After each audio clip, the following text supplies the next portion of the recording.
coming at things mainly more from sort of an academic historical side to occultism rather than kind of the more, I guess, new agey neo-pagan side of things. There's a third approach. Oh. Mm-hmm. Which is what I do, which is what I call this rigorous practitioner. Regulus practitioner? No, rigorous. Oh, rigorous. Okay, yes, that sounds up my alley. Yeah, because the academic, and I put this in one of my books.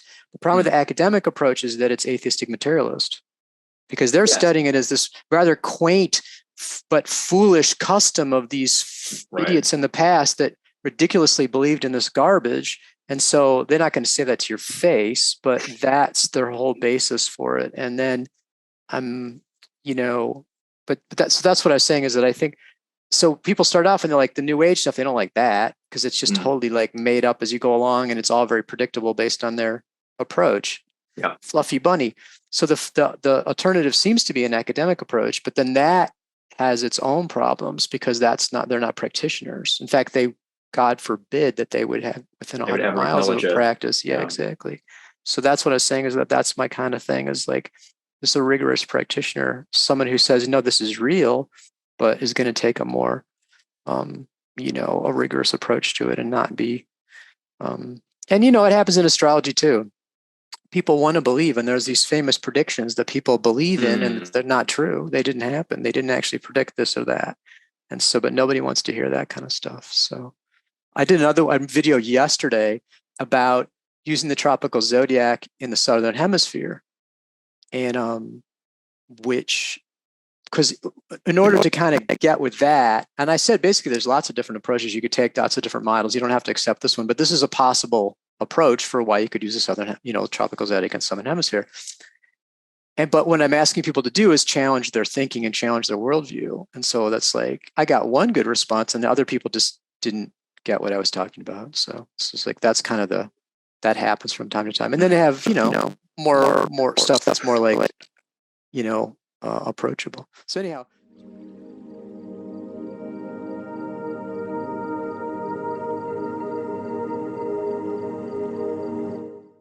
Hello again, everyone. Welcome back to Into the Cauldron, Season 2. This is our premiere. You will see I'm back in my office room with my mic set up as opposed to my downstairs table, which is lovely. And I have an incredible guest with me, someone I've wanted on for a very long time, since I've been following his work. Christopher Warnock, one of the, if not in my opinion, I may be biased, one of the best traditional Renaissance astrologers out there right now. So Chris, thank you so much for coming on. Oh, thanks for having me. Brilliant. So obviously I know who you are because I've looked at your courses and I've looked at some of your work. I've read your books, which are incredible. But for people or for all our listeners who don't know about you, or maybe don't know about astrological magic or Renaissance stuff in general, do you want to just open up? Let's open up and just sort of take it away and talk about who you are and what you're doing. Yeah, it's interesting. It's like, I think a lot of people's sort of journey into the esoteric realm starts in a more or less sort of a modern approach. Like, for example, if they're doing magic, they would start with Golden Dawn or the Crowley sort of stuff. With astrology, they started with a modern sort of approach to that. And so I took a little bit of a weird path. 20, 30 years ago, just for some reason became spontaneously as a spiritual seeker. And so I started looking into things like Zen and, all sorts of different stuff, Sufism. But as part of that, I got interested in astrology. And so I looked at sort of the modern astrology stuff, Liz Green, Dane Rudhyar kind of thing.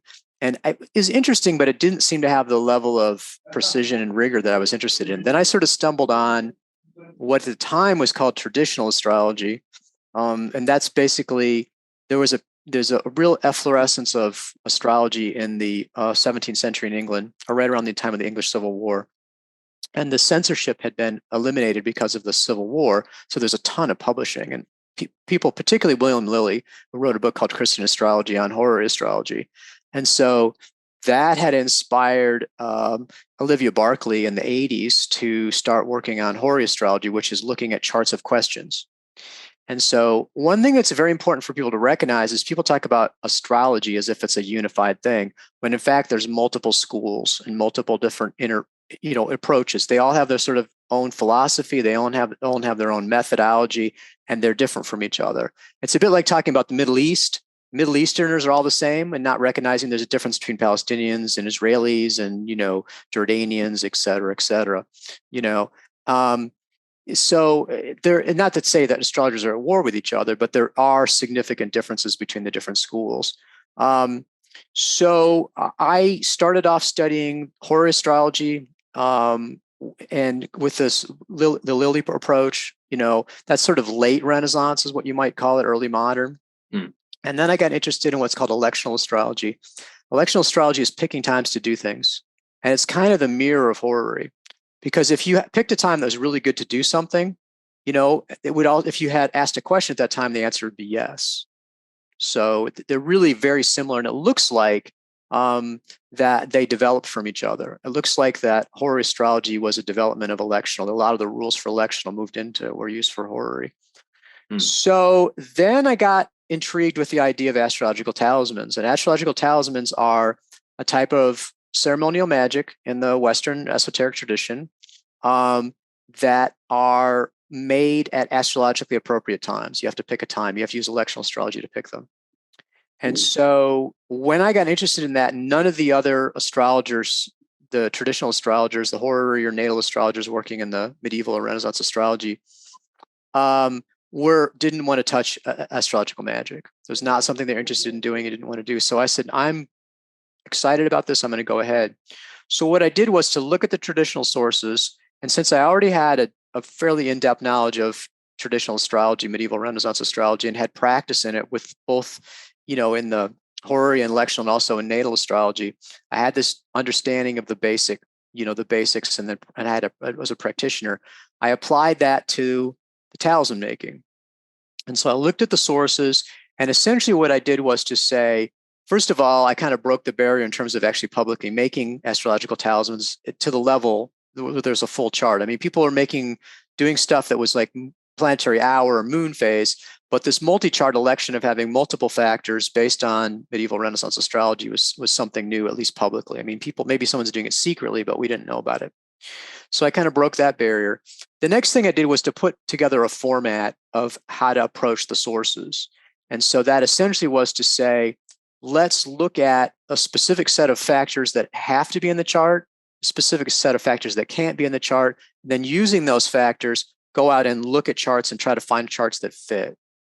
And so that's sort of the framework that, and the factors are based either on the specific source that you're going from or on general, traditional astrology. The modern approach to electional astrology in a lot of cases seems to me to be just start looking at charts and what sort of intuitively pops up at you. There's maybe 50 things that could pop up, and they just sort of start, oh, that's the one look, that's in my natal chart, something like that. And often they're very natally based. So that was, and then the next thing I did was to find somebody eventually, John Michael Greer, to work with me. And he did about 75% of the translation of Picatrix. I did the astrological stuff. Picatrix was our key astrological grimoire. It was used by all astrological magicians in the Renaissance and Middle Ages. It was their key text. It's got tremendously interesting because it does have recipes, but it also has a lot of philosophical information as well. So it's really our key source. So having that available in English was really important. And then I just made, tons and tons of talismans and do to this day. I mean, Renaissance astrology, was the first to do it. And we have to this day the largest selection of different types of talismans. And we only do astrological talismans. That's our focus. Don't have all sorts of different other lines of jewelry or something like that. This is what we focus on, and this is what we do. And so, and it's interesting because what's happened is that, there are numbers of people doing it now. So it's actually a very vibrant, diverse community, which is wonderful. I'm really happy. I mean, when I was the only one, it was kind of a little bit depressing in a way. So it's great. And people have all sorts of different approaches and again, that's great too. I mean, I have a methodology, but that's not to say that's the only correct way to go. I mean, there's lots of different ways that can do it. You need to find a way that resonates for you. If mine does, great. If not, there's plenty of other people out there studying and teaching and everything like that. The only thing I would say is, though, that I notice there's this tendency, it's sort of like Stalinist, when they would disappear somebody, they would go and airbrush them out of the picture. I'm starting to fade out of the picture. And it's sort of like all of a sudden there's numbers of people out there that, they just started doing astrological magic for no particular reason. And so that's the only thing I would try to say, is that to take a little credit for the revival, right? It's sort of like I was a link in the chain of that transmission. And I've established a lineage of, my students, and hopefully my students will be teaching, and, they'll continue on that approach. And there's, again, I don't own it. You know what I mean? My method is not the only right method, but it would be nice to have people say, oh yeah. And of course, Chris is the guy that gave me the idea to even do it in the first place, but that's okay. I'll just go on podcasts like this and kind of blow my own horn a little bit, just because otherwise, like I said, it's starting to fade out. Like, and things like, for example, planetary charity. Planetary charity is if you want to work with a planet and the relationship you have with that planet maybe is not so great. Like, say, for example, it's afflicted in your natal chart. So you want to do something that's a little more low intensity. A talisman is very high intensity. At least that's how I formulate it. Whereas if it's afflicted in your chart, what you can do is to pick a person or a thing, or basically a charity is the easiest way in the West to do it, and that's ruled by that planet. So, for example, if it was Saturn, you would say homeless people or people that are experiencing homelessness or whatever, and then you would make a donation to that charity on Saturn hour and Saturn day, and do it for a set number of times. And so that's a way of kind of working with the energy of the planet, of working with the planet and getting on their better side. And so I saw that was being done in Vedic astrology. And so I started saying, that's a good idea. And so I did, and then I noticed, like I said, I'll see planetary charity, and some people will acknowledge that I kind of got the ball rolling, and other people, it's like, it just kind of came out of nowhere. So that's what I would say about it, is that, again, I don't own it. There's lots of different ways of doing it, but I do kind of have to now pop up and say, I was the person who started doing. You have to kind of rear your head around. Yeah, a little bit. So, but that's what I would say, is that, and my focus now is a lot of I've have a number of books that I've come out with recently. And what I'm trying to do is say, okay, what do we as rigorous practitioners do with these traditional sources? Because the tendency with a traditional source is to either immediately start messing with it completely in a new age way, or say you have to follow it exactly 100% and you can't deviate one bit from it, right? And so how do you find the essence of what the source is saying while staying within the tradition? And so it's a bit like, if you wanted to play Bach and you said, no, you have to have, the original score, you have to have the original instruments, and you have to be, you have to do it exactly the way you say. No, you can have some variation, except you can get to the point where you're playing a raga scale on an electric guitar and it's not Bach anymore. You know what I mean? I mean, you can not be in the tradition or going so, which is fine, but don't, that can be on the illusion. Or like I said, you're doing ballet and you're wearing, whatever, army boots, instead of point shoes. It is possible to vary stuff so much that it's no longer within that tradition, and so, which again, there's nothing wrong with that, but it's just, we're in a society or in a level where people say, well, I'm a cowboy. Okay, I have to treat you as a cowboy. You know what I mean? And so the labels don't mean anything anymore. It's just sort of everybody can do whatever they want and say that whatever. I'm the Pope. Okay, well, then, and don't you dare say I'm not the Pope. So it's just one of those things. It's like, I think that, and there's a tendency to say, like, for example, with traditional astrology or medieval Renaissance, well, that's good. No, it's just a label. You know what I mean? Yeah. It's just trying to understand there's a coherent sort of philosophy in school. It's useful as far as labeling. It's like, go to the store and get me a gallon of milk. And you come back with wine. Well, I thought you wanted milk. No, I wanted wine. I mean, there's a labeling that's useful, so you know what you're actually talking about. So that's what I would hold out for that. So I think that ultimately it's useful to be able to understand the essence of the tradition and work within it if you feel like that. If you feel like doing something else, that's fine too. So, and that's my kind of other message, is to tolerance, that what I do or what anybody else does is to a great deal of matter of preference. And to argue that there's a right or wrong answer with these things, that's fun for social media, but it really is meaningless, and different people have different approaches, even within the tradition. Yeah, absolutely. And it's such a fascinating thing with tradition. I've always found, because I think I think we're always, to a certain extent, we're always reinventing or rediscovering tradition, in a manner of speaking. And the tradition obviously exists, and it's there, and we can and engage it. But a lot of the time, especially because society has progressed, I guess we could say, quote unquote, we've lost a lot of those traditional worldviews that made that tradition foundation or made it possible, right? And this is, I guess, this is a nice segue into what I want to kind of talk about now, after that incredible introduction of really the worldview of Renaissance astrology, or really the worldview of what made the entire system possible. So even if we look at, the mechanics behind the Picatrix, or even just astrological talismans in general, but really that medieval cosmos, because I think this is something I've spoken about on other podcasts before, is I think a lot of these kind of modern occultists, or people who like to sort of self-style themselves as occultists, especially the kind of whole kind of like neo-Goetia fad that's going on at the moment, I think people really don't have a good enough grounding in medieval philosophy to really get transformational experiences out of the magic in the way that they maybe did back in the day. And I think a good grounding in medieval philosophy and things like the active intellect, the world soul, the Platonic ideas, all that kind of thing would serve a lot of practicing occultists. But I mean, we can sort of, unpack that a little bit, and let's talk about the worldview of Renaissance astrology.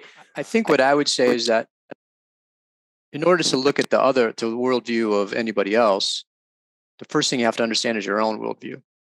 Because the tendency of the moderns, particularly academics, is to assume that it's sort of like this godlike omniscience, and that other people have worldviews, but I see the truth.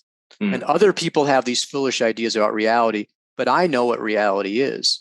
And so the basic posture that everyone comes from, no matter who you are, and I came out of this as well, is what I call atheistic materialism. And you can argue about labels about it. But basically, atheistic materialism is the view that nothing exists except matter and energy. Okay. And so when we talk about the spiritual, it's metaphoric, or you're talking about psychology. And so when you talk about psychology, you're talking about brain function. And when you're talking about brain function, you're talking about a physical organ that it's made up of atoms and molecules, and has electrochemical reactions, which are, again, atomic, or energetic. So everything basically resolves down to subatomic particles and the interactions of those, which is governed either by physical laws or by randomness. Okay, so that's what reality is. So there is no God, there's no spiritual beings, there's no spiritual energy, there's no telekinesis, there's no consciousness, there's no life after death. All this stuff is mythology, all this stuff is fantasy. But the thing is, there's what I call the truce. And the truce, which, again, this atheistic materialism basically took over about 1700 with the elites and has kind of triumphed with the rest of us since then, the quote Enlightenment. The truce is that people that want to be religious will be allowed to compartmentalize, and they can believe in God as an abstract principle, but the atheistic materialism determines the nature of reality. And so you have a lot of compartmentalization where people have no idea what their underlying worldview is. Their philosophy is incoherent. They don't have a philosophy. They don't care about philosophy. They believe in God, but it has no effect in terms of the rest of their life or their view of reality. And so that's kind of and we see that with the New Age as well. I mean, it's interesting. I had this video and I posted about the tropical zodiac in the Southern Hemisphere.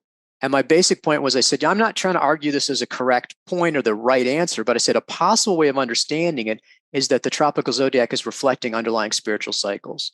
It's not caused by the seasons themselves. The seasons themselves are a cycle, an individual manifestation of, you think of, spring, summer, winter, fall, right? It's very much analogous to dawn, noon, afternoon, night, right? I mean, those cycles are the life, birth, life, death. I mean, these cycles are very similar. The underlying essence of that is what you're seeing through the zodiac. So that's the same in Australia as it is in, the Northern Hemisphere. And so that's a possible way of understanding how that. And the response I got from people was, oh, sidereal zodiac is best. And then somebody else posted that, oh yeah, aspects are electromagnetic. Oh yeah, I hate and astrology. Astrology is electromagnetic. And so I hate it. What that is somebody who is very firmly in an unconscious atheistic materialistic view, and that it must be electromagnetic because it couldn't be anything else. I mean, it has to have an energetic and material cause because that's reality. Yet I do magic. right? Yeah. Yet I do astrology. Particularly astrologers have a problem with that. It's scientific, and I guess it's a conspiracy. If I could just bring those guys in and talk to them for 15 minutes, and they would understand that this is. And see, the scientists know that they shouldn't say anything about this stuff. I mean, either they're confused themselves, or they know they're not supposed to say there's no God, because that just causes too much aggravation for them, right? Yeah. But the reality is that there isn't any God. And what the reality too is that you have atheistic materialism, which leads to nihilism. And nihilism is the view that life is meaningless, life is random, purposeless. There's existence, there's nothingness, then existence, then nothingness. Nihilism really literally is based on nothing, and that is the predominant modern philosophical approach. And that's the water we swim in. That's what everyone's coming from as a first of its thing. And so that's what I would say, is that without glimpsing that, without recognizing that we ourselves have a worldview, that we come from we have a particular view, and this is not something that's chosen. Okay, it's something that we are born into, that is essentially manifesting through us. And then you have memes too. They have sub memes, that are of the worldview. And so again, like I said, I mean, the 10,000 people that have told, the 13th sign, blah blah blah blah blah, real constellations, because again, that has to be the basis of astrology, because what else is there? And there is nothing else. And spiritual, that just means good. That just means psychology. It doesn't really have any real anything.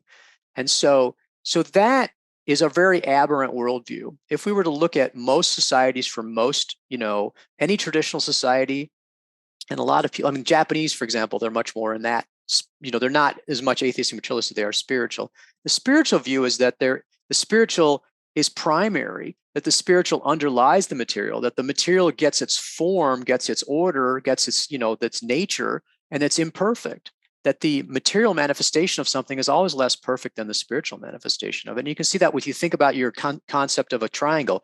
You have a concept in your head of a triangle, and you try to write it, it's kind of off. It's going to be, the ink bleeds a little bit. It's never going to be as perfect as it is in mind. And of course, your mind isn't as perfect as it is in the Anima Mundi, and that's not as perfect than it is as the mind of God, and it's not as perfect as it is in the Tao, the one.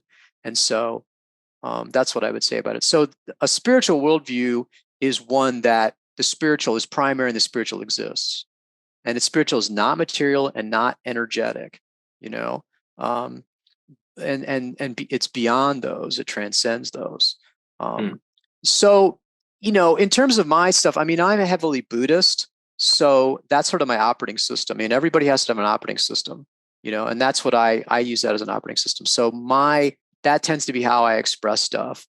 Now that melds nicely with astrological magic, because they've been using astrological magic in Buddhism, various types of Buddhism, for a long time. So it's an easy fix. You kind of slot the planets in as like divas, like gods, and it just fits right into the whole cosmology and everything, and you're good to go. And you can start doing talismans and mandalas and all sorts of stuff like that. So that's what I would say about it, is that, and again, there's nothing wrong with atheistic materialism as a worldview. What becomes problematic is if you're unconscious of your worldview, and then also what becomes problematic is if your actions are in, your worldview is not, you're contradictory or compartmentalized. You know what I mean? Like I said, if you're a New Age person who thinks that astrology is magnetic because it has to be magnetic, and then you're doing astrology, you keep having. That's why you want to do 13 signs, and you want to do sidereal zodiac, which isn't. Again, people get confused about that too. So, and that's why I do videos, because then I don't have to. The 10,000 people that think they came up with it on their own, right? And then ask me the question. It's like, no, you're just like me. I am just a product of my background, my personality, my chart or whatever, and then the influences that I've had expressing themselves. It's some weird influences and a weird background, but it's not. I cannot take individual credit for it. I was a vessel for the manifestation of that stuff, and we all are vessels for the manifestation of our worldview. So that's what I would say about it. And again, whether or not we need to get deeply into the specific medieval stuff, right? I mean, that's cool if it resonates with you. In my courses, the full courses, I have everybody start out with a book called The Elizabethan World Picture, which is basically explains how the English in the Renaissance saw reality, what their reality was. And because I always felt that was just the total foundation of it. Some people like it, other people are not so interested in that. But for me, that's really the foundation of it, because I wanted to have a coherent philosophy and worldview and have not have the contradiction. That matters to about 1% of the population, Yeah. And so it's important to me, and it's there. You don't have to be totally obsessed with that to the practice. But I think if you don't have a sense of that spiritual worldview, then you're constantly wrong-footing yourself. Your automatic assumptions about things don't make a lot of sense. Don't, like I said, just magic in the first. I mean, what people are doing with like I said, what they really want is a constellational zodiac. We have to follow the real constellations because that's the way, and we should throw out the signs. It's like, okay, you're using atheistic materialism to throw out a piece of astrology without recognizing that astrology itself violates atheistic materialism. I mean, if that's your view that you have to use the real material stars, you shouldn't be doing astrology at all, because there's zero scientific evidence for astrology and as far as a causal connection. There's no magnetic material, sunspot, quantum mechanics. There's no scientific mechanism for the causality of astrology. It shouldn't, but see, it does work. And so that was my thing, was like, once I realized it worked, it just blew up everything. The compartmentalization and everything, it just destroyed all that. And I had to look at and be open to that spiritual. So that's one of the things that's great about doing astrological magic or astrology or magic in general, is that if it works, then there's some major holes in atheistic materialism. Yeah, it reveals these it reveals the holes. It's one of those really funny things that I've noticed, that if you look on YouTube or anywhere, any other social media, you'll see like waves and waves of professional astrologers out there talking about energy and all this kind of stuff, and yet they're identifying themselves as professional astrologers. And it's like, it's something that I see happen all the time on my social media stuff as well. Like some people I follow who are into like the whole new agey stuff, where the moon might be in a particular phase, or the moon might be in a particular sign, something like that, and they'll repost it and they'll psychologize it and think that the moon is having some, even in traditional astrology, there is some effect of the moon on our emotions and things as well. But people internalize a lot of those, a lot of the things in general, and without any understanding of the actual system. It's like, I haven't seen any of the like professional astrologers that you see on YouTube or any of those like interviewing programs talk about like the Platonic ideas or the mind of God or anything like that. They try and like always try to articulate it through, astrology works through magnetism, or it works through spirits or it works through the ether, or quantum entanglement, like you said, or whatever it is. It's like, I'm fairly like sure now that the whole like quantum fad that's going on is basically similar to what was going on back in the early 1900s with psychology, where everyone was trying to psychologize magic, because that's what Crowley was doing as well. And it's just kind of the quantum, the quantum stuff in mysticism is basically just the modern version of that, and it's just kind of they want to have their cake and eat it too. Yeah, because exactly. The scientists, the academics, are the high priests of the culture, and so if it's not scientific, then it's insane. Right. I mean, that's it. I mean, that's your choice. You can either be high prestige or and do what's right. Because we don't want to fall back into progress. We must follow progress, and progress means increasing technology and increasing knowledge. And, we want to get rid of superstition, and all these things are superstitious, and that's what we want to get rid of. And so we don't want to fall back into that. If you're going to market to people, you do not want to be forcing them to think about things. You certainly don't want to ask them to overcome their worldview. Right. And so you give people stuff that's quick, that's easy, that's a little bit different from what they already know, right? And it's easy to remember, and that's how you market stuff. And then you shout about it, and I've noticed that with the weather, because all their media now needs to get attention, and they're competing for people's attention. So the weather, they do that through the horrible, disastrous weather stuff is one way. The other thing they've been doing is a lot of astronomical stuff. So you see this super hamburger giant moon thing, and like, oh my God, and they'll push that astronomical stuff, which they've kind of ginned up. And then I'll get people emailing to say, well, what does this mean? And I'm like, we don't use it in our system. And they're like, well, I don't understand. It's like, the whatever. And it's like, well, it's just, it's like somebody's like, if you're a musician, either a classical musician, someone starts coming to talk about raga scales. You're like, well, we don't use that. And like, well, you have to use it. It's music. Like, well, not in our particular type of music. We don't use that. It's not, it's not meaningful, So that's what I would say about it, is that, you know, what you're talking about is going to be accessible to a small audience, because only going to be a few people that really want to take the time and energy and effort to do that. But what I think is those people are disproportionately influential, you know, because I mean, I was able, again, it's not like, oh, it just happened to be the right person at the right time to start the astrological magic stuff going again, right? Because nobody wanted to do that. I mean, it took being willing to be an outsider to do that. So that's what I would say about it, is that the whole Platonic, the other thing, like Platonic ideas, the view is like they're kind of ghostly sort of energy like thingies ethereal in thingy, some other place, location. And I'm like, no, to me, the Platonic ideas, and this, I get this is like the Sufi, like Ibn Arabi, is that one way to think about it is relationships, right? And so, for example, you can think about, and this is a very Sufi formulation of it, like the 99 beautiful names of Allah, right? And so these are, like, for example, Al-Rab means Lord. But in order to be Lord, there has to be a servant. So God needs you, right?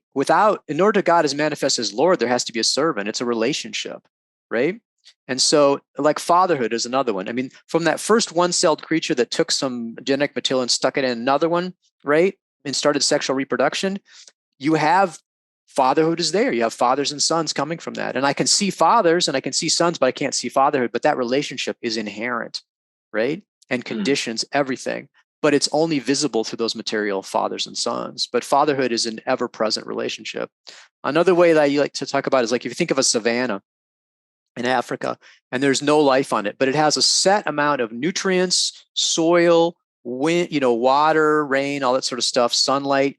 So it has a potentiality to support, like I said, 1 million tons of vegetation.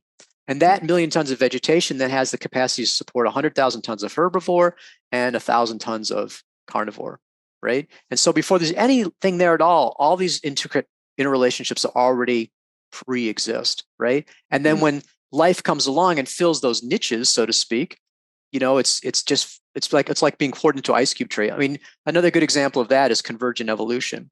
So you have the Tasmanian devil, right, or wolf or whatever, which is a marsupial, right? But it looks like a wolf because it fills the same niche, right? And so it's the life is plastic. It fits into those different niches, those relationships. That relationship was already there. That wolf thing, right? It was already ready, right? The relationship was already pre-existing. So that's what I would say about it, is that, trying to delve into that and think about the, underlying relationships of things. Now, here's the other thing, and this is what I would say from a Buddhist perspective, is that if we're talking about causality, right? You can talk about energy, and certainly like Al-Kindi was a medieval Arabic astrologer. I talk about spiritual rays. Yeah, right? the stellar rays and stuff. Yeah, they're not electromagnetic; they're spiritual, but they act like a ray, more like sunlight. That was their paradigm, was sunlight. So that's there.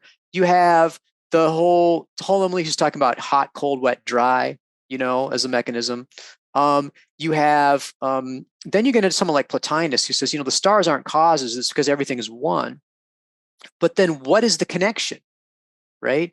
And so, like I said, from a Buddhist perspective, the connection is the fact that there is no separate things, right? What we see as separate is an illusion, and everything is one. And so, and if you go further with that, you can say, like, think of a dream. If I have a dream and I'm on a hill and a ball rolls down the hill and smashes a bottle. So that's what's happening. There's a ball and a hill and a ball no, it's a dream, right? The unity there it's unity of consciousness. Right? Right. It's all one unified experience. Yeah. But then if you go further with that, the I in the dream, those dream characters, they don't really exist, right? The I in the exist doesn't exist either. So what you end up with is the dream and consciousness of the dream. And that's the true connection of all things. And so, I mean, that's something that it's not medieval, right? Because they wouldn't have expressed it in those terms. But I think that it's something that is accessible to a modern audience and something that resonates with me. But that's only one. These are models. These are modeling. And so what you can do is you can look in that, and the Buddhist stuff is all worked out. It's nice. You can go in there and like read, 10,000 things about it. Same thing with medieval philosophy. Modern people tend to think, oh, I can make it up on the spot.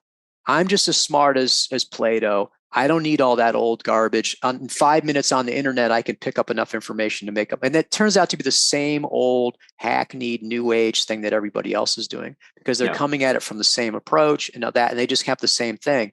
But there's this arrogance that I don't need the past, right? They're a bunch of idiots. They didn't have plasma screen TV or cell phones. So what do I have to learn from there? And, that's that we get that sort of stuff. Whereas for me, it's like, why reinvent the wheel? And I could never come up with this stuff, and anything I've thought of on my own, I didn't think of it. I'm just a vessel for the manifestation of it. And so these are things to play with and think about. And that's what I would say, though. We're getting to a point where the esoteric stuff is attracting people that are interested in it at a really deep level, that have a really serious background. We have an insane amount of translations available. We have teachers that are available to do that. And people are wanting to engage with this at a really deep level. And so that's giving the 10,000 people doing the podcast, astrology stuff gives an opportunity for one person to be serious about it. You know what I mean? So if there's a million people doing that, that means you can have 100 serious people. And so that's what we're getting now, is that, more and more we're getting super highly qualified people, that are doing this, that are thinking deeply about it. And, I think we're in the midst of a Hermetic Renaissance. That's what I would say, is that every time the stuff gets interested, people get interested in it, like the Renaissance, they translate the Corpus Hermeticum and boom, you had an incredible, the same thing is happening now. So that's what I would say about it. But it's not going to be an easy sell, and it's not going to sell to the mass. You're going to have to kind of just put it out there and see if, let him who has ears hear, and if people don't want to hear it, that's fine too. That's their thing, Yeah. Well, on that note, actually, we talked a bit about this through it, and we mentioned Hermeticism there. Something I did want to talk about a little bit, or open up a little bit, is the influence of stuff like Neoplatonism and Hermeticism on the Renaissance astrology, or on the Renaissance worldview. Because Neoplatonism is second to none in terms of influence and in terms of the Renaissance, and so is Hermeticism, because obviously, as you said, Ficino translates the Corpus Hermeticum along with Lazzarelli and the others, and he just blows up this whole thing of culture, which ushered in the Renaissance. But something I've always been interested in as well, and we mentioned Plotinus and his sort of view of the stars there as well a little bit, but can there really, because I know we have sort of what we can dub as sort of traditional astrology, and then there's sort of Hellenistic astrology and like the older sort of Greek astrology. Did things like Hermeticism and Neoplatonism have their own forms of astrology as well? Did they have their own traditions and their own relationships with the planets as well, in terms of their own systems, their own paradigms? If you look at the Hermeticism, essentially Hermeticism is this movement that arose, 1st to 4th century Egypt, where you have this incredible cultural ferment. You have this combination of Greek, Egyptian, and then all sorts of other even more exotic stuff, maybe even Buddhism or whatever coming in, Manichaeism, there's all sorts of interesting influences. It's very much like now. You have the Roman free trade zone, but I would say Hermeticism is it's this interesting combination for the most part of Greek and Egyptian, philosophy, history, all that sort of stuff, all mixing together. You've got these sort of loose circles of a master and students. And then you have this literature that goes along with it. You have the philosophical stuff, the Corpus Hermeticum, and which the academics love. Yeah. And then you have the quote technical Hermetica, which is all the magical and astrological and alchemical. They hated it. Yeah, exactly. But for a person at the time, it would have all been, they would all the same thing. Yeah. And so, the Hermes Trismegistus, the founder, he's great because is he a god? Is he a man? Who knows? He's liminal, and that's always been associated with astrology, alchemy, and magic. And so the original stuff would have been the Hellenistic style, right? And so what you have is the Hellenistic astrology would have been practiced, comes from Babylonian Chaldea originally, it goes into Greek. It's used in the Roman, world as well. And then with the fall of the Roman Empire, it dies out in the West, right? And it gets passed on to Byzantium. Okay. And so then what you have is about 800, 900,000 AD, these Arabic speaking astrologers, and often they would be Christian or Syrian or whatever, did the synthesis of Hellenistic and Persian astrology with some Vedic mixed into it. And so it's really the break there between that and that school, the Hellenistic and the medieval Renaissance. And so that Arabic medieval stuff is incredibly complex, and it sort of gets simplified in the Middle Ages and then simplified a bit more by the time you get to Lilly and the Renaissance, the late Renaissance stuff. But it's all recognizably the same school. So that's what I talk about medieval Renaissance. And so various people will be focusing on Lilly, which is the end, or now there's a lot of Ben Dykes did a bunch of translations, and their focus is on that early Arabic 8th, 9th century Abu Mashar, Mashallah, people like that. But that's all one unified school for the most part. And so the Hermeticism astrology was Hermetic. It's one of the Hermetic arts. So you can't really separate it, and, but the philosophically, right, that's what they're looking to as Neoplatonism and Hermeticism as the philosophical basis for it. And so it just depends on the person. If it depends on what you're into. If you were more into the philosophy, you'd study that. If you want to do astrology, you may not worry too much about it, but that you knew that was what the philosophy was. That was the basis for it. Yeah. And so, whereas now I can talk about Buddhism. I can go ahead and do a whole thing about Buddhism in terms of that. So it's like, because it has a spiritual worldview, And so that's what I would say about it, is that pretty much anything with a spiritual worldview. It's interesting, like the Tao Te Ching. Again, people love that it's all philosophical, but then they don't like the Taoist stuff, with all the magic. But it's like those go together. When you have something that has the one or the Tao, has incredible uses magically. The practical use of that is that things are connected spiritually, and you can do things with it. You can do predictions, you can do magical stuff, and that just comes with the territory, with that kind of outlook. Yeah. So that's what I would say about it, is that, it requires to have pretty high level of civilization to do astrology, because you have to be able to do the calculations or have computer software or whatever. And then you have to have all the books, and the sources available to you, and someone has to translate them. And then you have to have a bunch of people that can sit around and do nothing but astrology, because they don't have to be like, they're not refugees, they're not working in a farm or whatever. They actually have the leisure time to be able to do that. So for now, for the next, 10 years or so, however long it takes, we've got the time until industrial civilization has some more convulsions. So that's what I would say about it, is that clearly these are philosophies that were really primary. But see, the problem with philosophy is that modern, it's mind games. Everybody knows there's nothing but matter and energy. And I was reading this book about the Tendai, the Tiantai, which is a particular school of Buddhism. And it's very interesting because they synthesize everything. So they take from every school and do everything. So I was like, wow. And the professor was a Western professor writing about it. It's very interesting. And then he gets to about the end of it, and he's talking about, well, we could think about fantasy things like the Buddha. And I was like, fuck you. I was like, I'm not reading this anymore. You know what I mean? It's like, because I thought it was really interesting, and he had an interesting insight into it. But but there's a person who's like studying this stuff heavily into it. Obviously, he devoted his career to it, and yet thinks it's garbage. The central tenet of it is garbage. And I'm just like, what could possess somebody to do that? And that's what I find really almost offensive about academic study of magic, is it's like, because people say to me, well, they practice it on the sly. I'm like, that's like being gay in the 1950 and like you're closeted. You know what I mean? You don't have the guts to go. I understand that's the way it goes. You have to make that sacrifice, but it's like, I did, and I've always been very straightforward about being a practitioner, and I have suffered for it. I can never do anything academic, and I've,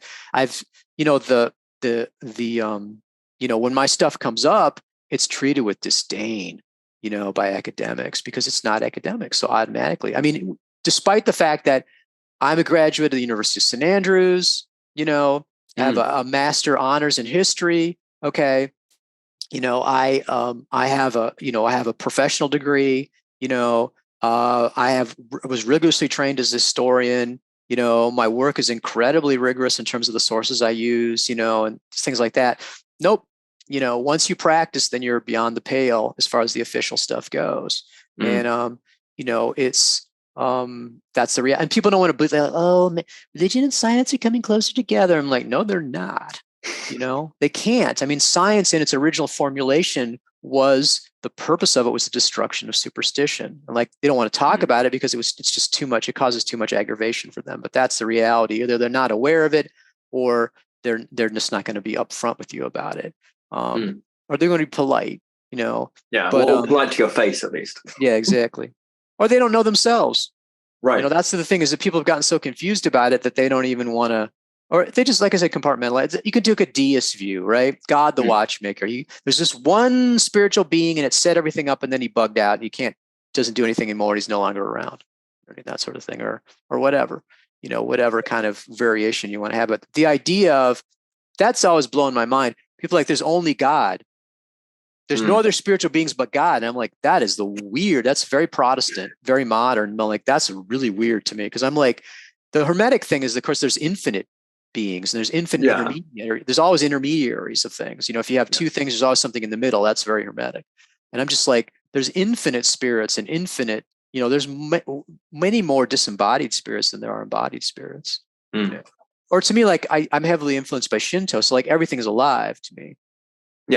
Not just sentient beings. I mean, a rock to me is sentient, right? It just has a rock sentience, it's rockness, right? It stays. I mean, the rock could be 4 billion years old. That's an incredible, that's some serious determination, and it's funny too, because like with humans, the official scientific name of humans is Homo sapiens sapiens. So it's not just the wise man, it's the wise man. Wise of the wise, yeah. Like, no, we're just apes. We're the walking apes. Okay, because the tree apes, they're still around for the most part. We haven't killed them all off, but all the other walking apes, we killed them all off. Homo erectus, Australopithecus, Neanderthal, we killed all those guys. But we didn't descend from apes. We are apes.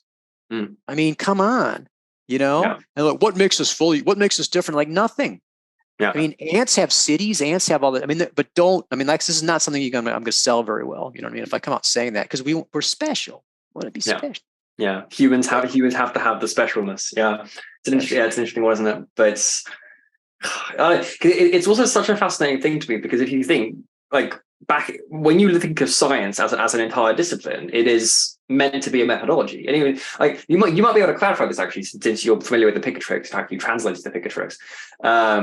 I've heard a thing with the Picatrix that it's actually one of the first like texts to enter medieval Europe that actually brought some semblance of the scientific method, because there is like the Arabic author in there, or I can't remember if it's the author himself or like one of the Hebrew translators of it originally or something like that, translated a section in there. And by doing so, it's something to do with frankincense water or something like that. And it lays the basis for the medieval scientific method. They just steal everything. They try to make everything into science. Right? Yeah. And it's like, Plato, and he was a scientist and everything, blah, blah, blah.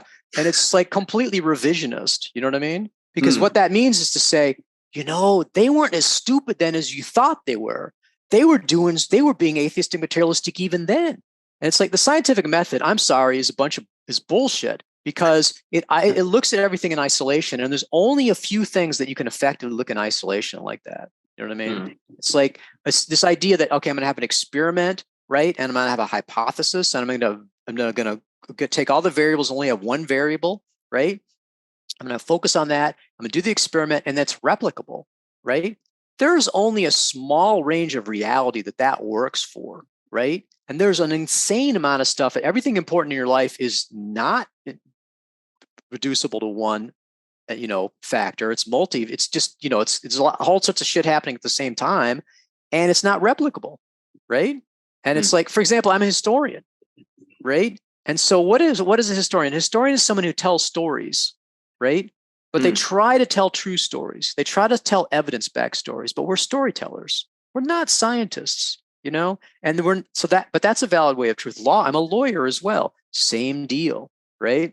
It's not scientific at all. In fact, we don't let science into a courtroom except under very strict, there's this whole Daubert test, whether it's admissible or not, and then the jury can't rely on that entirely. You know what I'm saying? It's like we have it under lock and key, right? Because but that's also truth, right? And this idea that only science can tell the truth and it's not scientific is not true. It's like there's plenty of stuff that's not replicable, right? And there's plenty of rigorous things. I mean, I'll give you an example. This is a little bit of a frivolous example. We used to live in Washington, D.C. next to the National Zoo, and there was a lot of ducks. And so we kind of got into ducks. And so taking care of them and things like that. But anyhow, they had a video on the zoo about this duck experiment, and they went and put 4 orange cones on an island and put some food on it to see what would happen. And the ducks were funny because they kind of like were freaked out by the cones, right? And then finally one was brave enough to go in and eat, and then everyone else jumped in.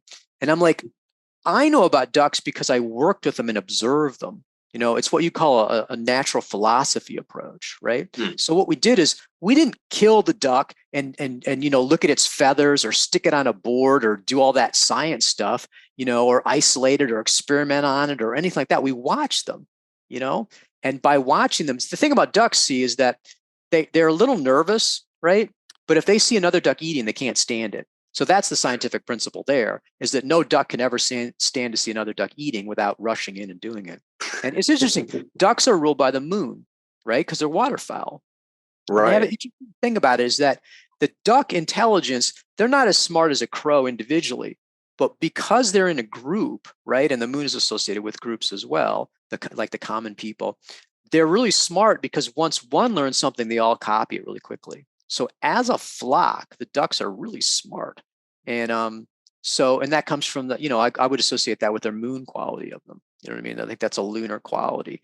The moon is associated with, in Picatrix, like technology, science, esoteric knowledge. So there's a knowledge level with the moon, So that's what I would say about it, is that what I'm interested in is what I call not scientific, linear logic, but dream logic, right? Psychological logic, right? And that, if you want to know what the boiling point of water is, the freezing point is, there you go. It's 0 Celsius or 100 Celsius, right?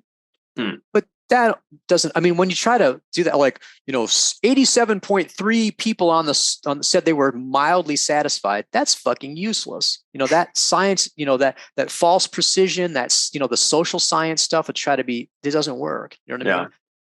The storytelling works though. You know what I mean? That's effective. So that's why I had to choose between being a historian and being a sociologist when I was thinking about college. And I decided to go with the history, and I'm glad I did, because history makes no bones about the fact it's not scientific, right? But, it's an older form too. It still pre-exists, essentially literary, Yeah. And so, but that's what I would say about it. But my anti-science thing doesn't go over well with anybody. No. I bet. Yeah. Everybody hates that stuff because it's like science. It's just like, that's it. If it's good, it's scientific. If it's not scientific, it's just crazy. And it doesn't recognize the fact that this being able to, like I said, replicable results is a small percentage of reality. And most of the important things in our life, most important things that we do are not replicable. You can't, and you don't want, like, all this, like the whole, like, sociology, like psychology is, you get a bunch of undergraduates and you do an experiment on them. Well, we had 10 undergraduates and they said you could have 1 candy bar for $1 or 2 candy bars for 50 cents. And that shows blah, blah, blah. And I said, that doesn't show anything. That's just a friggin' experiment.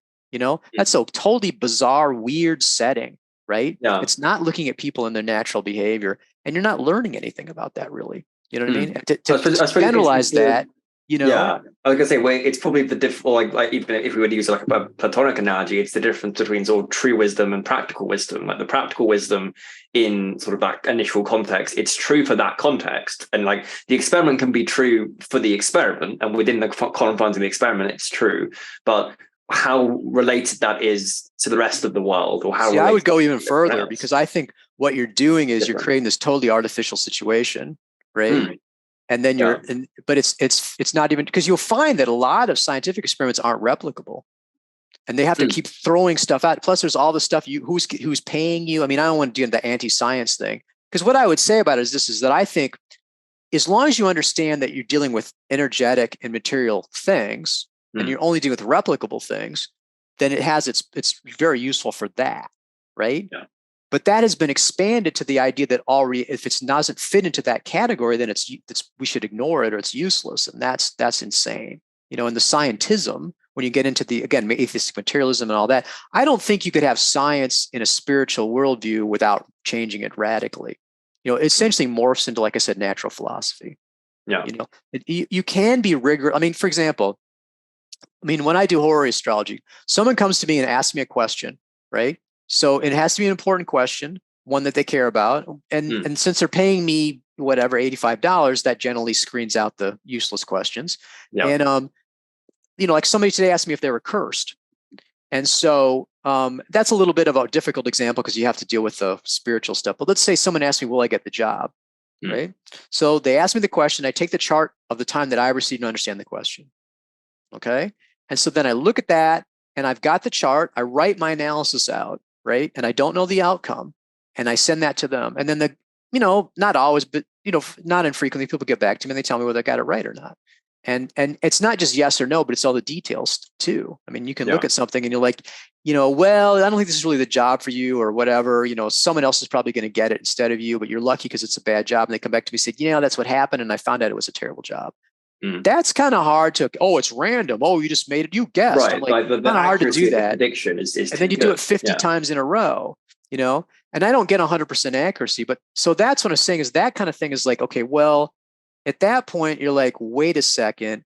I mean, I'm being pretty rigorous there, right? I mean, I have this basis for what I'm doing, philosophically acceptable from a spiritual standpoint, right?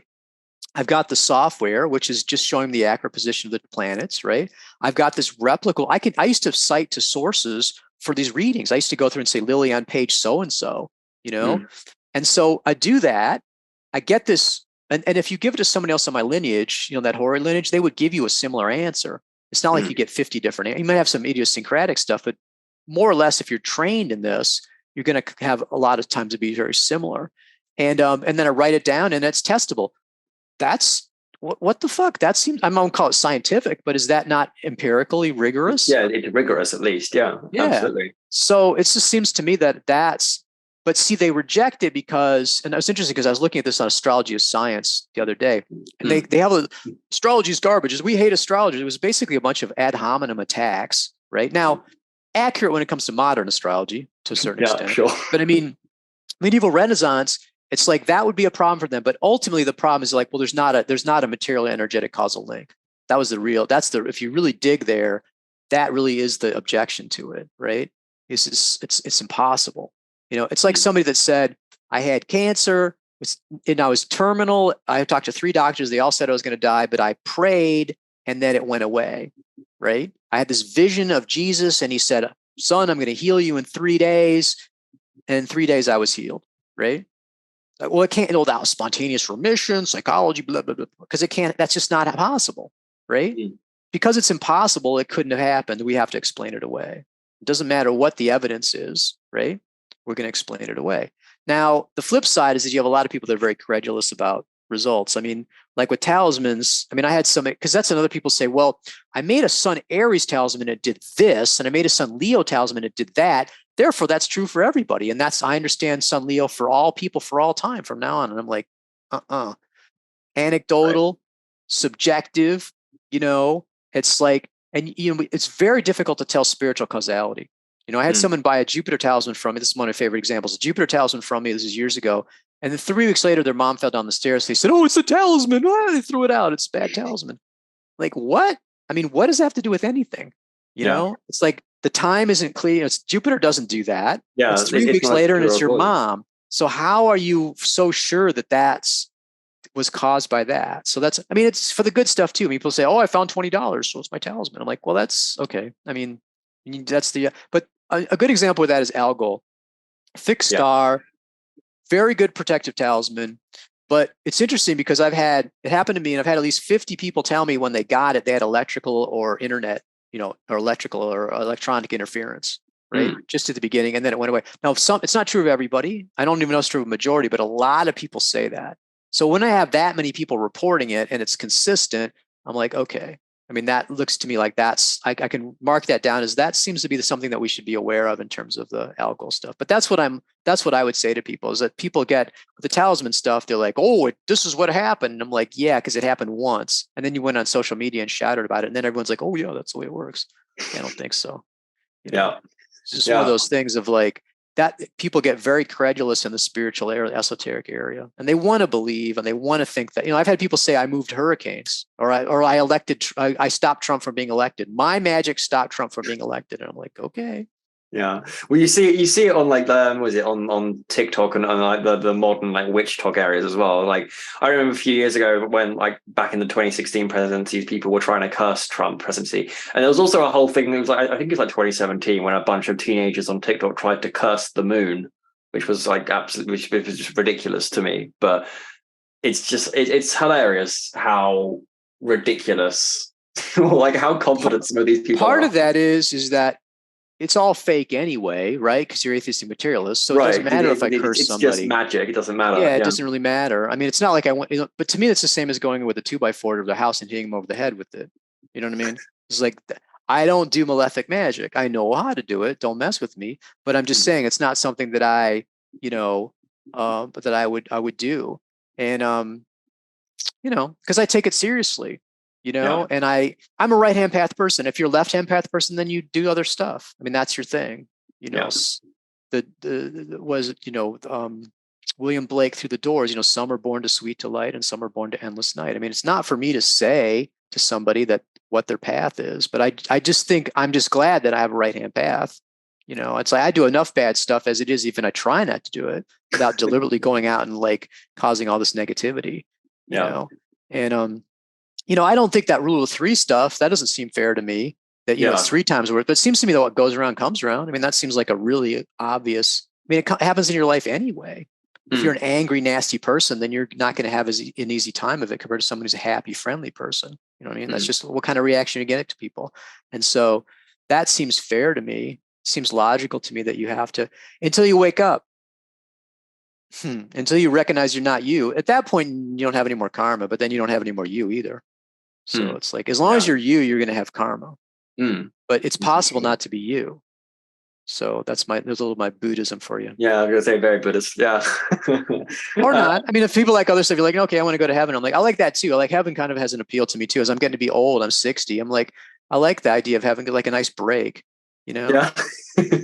I hope I go. Like I said, I hope if they ask me if I want a lawyer, I'll be like, yes. If I want to plead guilty, I'll be like, yes. Do you want to make, I'm serious. If I want to make a plea bargain, I'm like, sure, I'm guilty. I'm like, I'm under any impression that I'm like, I haven't done all sorts of bad stuff in my life.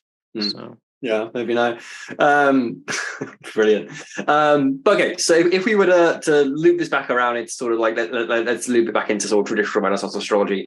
We've covered a lot of the different types there. We mentioned back at the beginning there are obviously different types of astrology. So things like natal, orrery, electional, as we talked about it.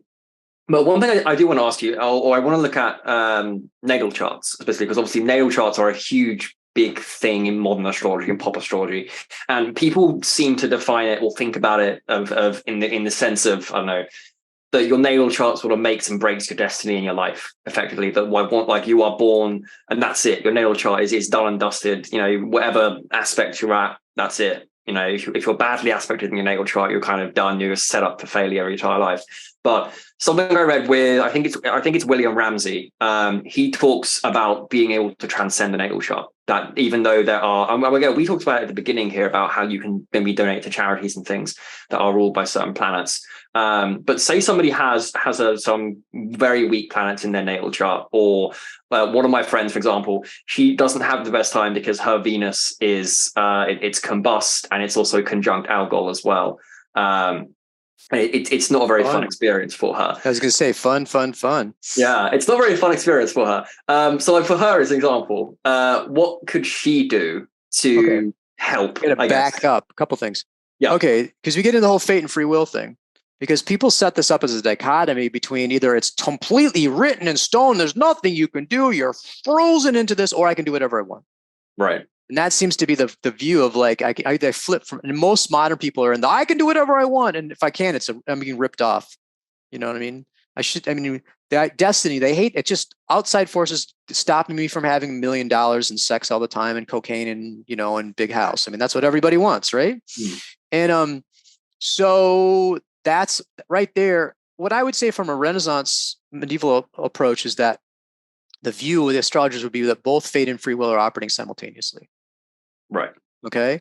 And so that for the most part, the fated is going to be stronger. I mean, free will is for most people more of a potentiality, because free will is not, I want a Rolls Royce. It's like, well, why do you want a Rolls Royce? Because you're greedy, because you saw this ad that was put in your head. How much of that is free will? You know what I mean? How much of our choices are just emotional as opposed to being any kind of free will? And if it's under control of emotion or anger or greed or lust or advertising, that doesn't seem to be free will. So that's a problem that people have with that. The natal chart and the thing I would say about it is one of the things that's interesting is that because I was working on a book about electional astrology, and I started looking at some of the earlier sources about electional, and a lot of the sources, these are Arabic, medieval Arabic stuff and later stuff, insist that you have to use the natal chart as the root chart. And I'm like, except I don't think that's true. I mean, if you look at Bill Gates, I looked at the richest men in the world. Like, I couldn't find Musk because they don't have a good birth time for him. But I looked at like Bill Gates, and then some French guy who owns Arnaud something or other. But anyhow, I looked at 3 charts just as an example. None of them has great second house. These are billionaires. These are the richest man in the world, right? And if the natal chart was the be all and end all, right, they would have spectacular financial indicators, right? Right? I mean, because that's it. I mean, if the natal chart absolutely determines it, then that would have to be true, wouldn't it? But instead, they happen to be the right guys at the right time. They're not terrible for money. They're not terrible second house ruler, planets in the second house, Jupiter, part of fortune. I'm not looking at one indicator. I'm looking at multiple indicators, right? If I'm going to do their chart for money, I would be like, oh, fine. But I wouldn't be saying you're the richest man in the world, right? I mean, so that's the problem right there is that, so my sense of it is that what we're looking at is when we look at the chart, it's showing underlying, and that's another problem too. The view is like Saturn is in my second house and he's afflicted. So he's beaming bad energy at me and he's messing me up and I have to do something to shield myself against this bad energy. And then I'll be able to be a billionaire. That's the causality is directly, the planets are causing the direct causes, right? So then you get to the whole Plotinus thing. And so, again, my view is that what you're seeing is the celestial cycles are very regular cycles, right? We can go 10,000 years in the past, 10,000 years in the future, and you can see them very easily. They're easy to see. They're easy. Everything exemplifies everything else, but these are easy cycles to see, right? And so they reflect underlying spiritual cycles, and that same cycle controls or influences events, on Earth, like in our lives. So what my sense of it is that we're only seeing, like, if you think of like the electromagnetic band, all the way from ultraviolet to infrared, visible light is a small part of that. And that's what we're seeing in a natal chart or even all the horary and everything is this small band of spiritual cycles. So stuff happens outside. Now, like think of like somebody, you're in Poland in 1939, you got a great birth chart, you did a good horary and you've got a good election, you get to be a refugee instead of being dead.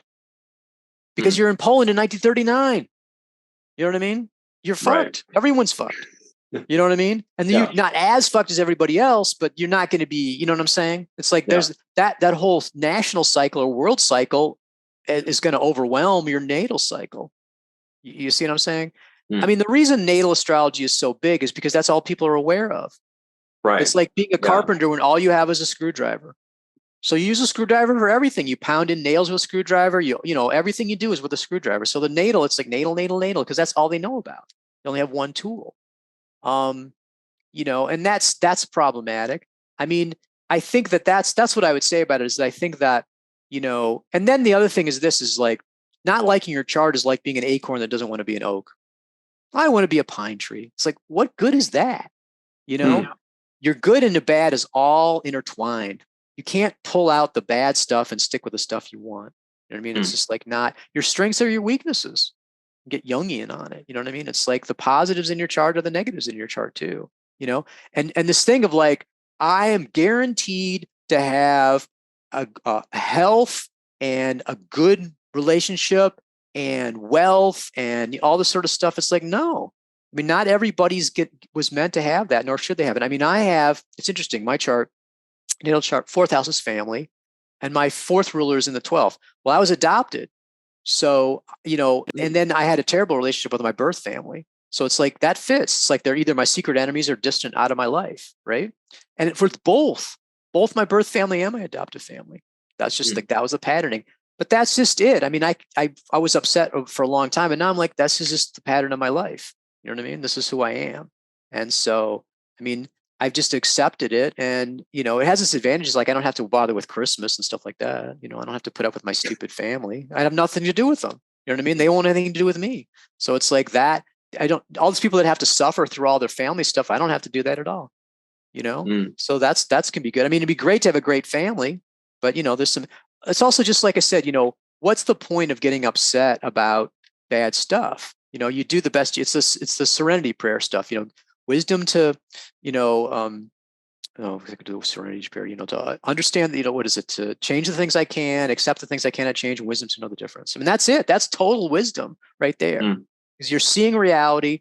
You work on what you can work on, and you let go what you can't work on. And to me, the natal chart stuff, what I would say about it is sort of like, I have afflicted Mars, right? Yeah, Opposite to mine is too, actually. It's interesting. Yeah, opposite to the second to my Mercury. So I have a tendency to be really aggressive verbally and to attack people and stuff and get into arguments. But it's also great for court. It's fabulous. Yeah, the Iowa Supreme Court with 7 justices firing at me. I'm right back at them. It's very helpful for that. But over the years, I sort of like washing a cloth repeatedly. The anger isn't as bad as it used to be. And so that's what I would say about it. With my recognition that was very problematic for me, it was messing me up in many ways. It was problematic for me. But I'm still cranky and a pain in the butt sometimes and touchy and all that sort of stuff. So it's sort of like this idea that somehow I'll buy a talisman or I'll do this one thing and ritual and I'll just change my whole life. It's like, this is completely unrealistic, but it sells. Oh boy, remediation. People love that, and they don't want to hear that stuff, and I'm like, I wouldn't say that working on yourself, and there's many ways you can do it, is wasted. But for somebody who's got an afflicted Venus, from a talismanic standpoint, I say, oh, the cool thing about that is that we can do moon talismans for relationships. And I'll have an Andromeda talisman now. Andromeda is like a super love talisman. It's supposed to reconcile even adulterers, but it's like wonderful for love and reconciliation. So it's like, just from a talismanic standpoint, like I said, that's easy. If you have an afflicted Venus, don't have a Venus talisman.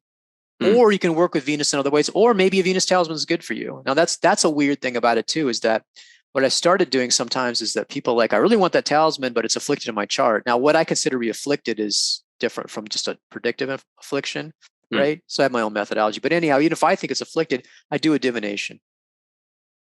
Because just because it's afflicted doesn't mean, you have a higher chance of maybe some problems or allergic reaction with it, right? But sometimes it works great. So that's another thing too, is that it's a lot more complex. And we're kind of just putting the flesh on the bones here. Yeah. And I certainly wouldn't say that my methodology, but that's what I would say about it, is that definitely the first thing you want to do is to know yourself, right? A natal chart from a modern perspective. That's what I'm saying. I can dump on modern, but I love psychological astrology. I think it's really useful. And so when I look at someone's natal chart, I can see their psyche. I can see a lot of the stuff about the person. And I also look at the shadow stuff. And so see the shadow, see yourself completely, and that starts the process. And then you can do a lot of stuff. Like I said, if you want to do meditation, you do ritual, you can do talismans. There's all sorts of possibilities to actively work with your chart, as long as you don't have the expectation of instant results and totally changing yourself. It's definitely worthwhile to work on yourself and to get better. But I don't think it's necessary. Sometimes it's just like, maybe someone with an afflicted, you'd have to look at the rest of their 7th house stuff like that. But maybe they're always going to have problems with relationships, So maybe that's just the way it is. You know what I mean? This is one of those things of like, not everybody has a great relationship, and, it's just one of those things. That's what I would say about it, is that, this idea that can instantly change things, no, but you can work with things, and that may be a broad, approach to doing that and all the different things you do. And that's worthwhile. But it's neither entirely written in stone or entirely open to our choice either. And, but ultimately, the thing about the secret of happiness is that, is to accept everything. Because if you accept everything, then you're happy. But to the idea that I can change the external world to fit my desires is always going to be, that's what the Buddha says is the root of suffering, right? That's the self. The self sees itself as different from the world, and then it's not the way I want it to be. And then all suffering flows from that. So easier said than done. Yeah, easier absolutely. said than done. But nevertheless, a laudable goal in terms of, I'm getting Buddhist again, but that's sort of one of those things. But, the Christian thing, surrender to the will of God. And they say the fear of the Lord is the beginning of wisdom. It's like, that's a little freaky, but it's true. Yeah, I don't know. It's one of those things. It's one of the things that always kind of turned me away from Christianity in the beginning. I reconciled it a little bit, but I never really liked that idea of having to fear God in any kind of, or fear any kind of spirit in some kind of capacity. There's some scary spirits out there. There are, yeah, but it's So that's what I'm saying is that to deny the reality of evil is like really, I said the devil, the greatest trick of the devil is to convince people it didn't exist. You know what I mean? It's like there's a lot of evil out there. Now, accurately labeling it and what you do with it, that's a whole nother problem. And then not seeing the evil inside, that's even more of a problem. But I'm not a big Christian. I mean, what I'd say about it is that I was baptized, so I've been initiated as a Christian. I do like Hail Marys. I like that. And I do Our Father every day. I do a lot of prayer, but I'm not particularly, it doesn't resonate as much with me. And the Buddhist stuff does, the Sufi stuff did as well.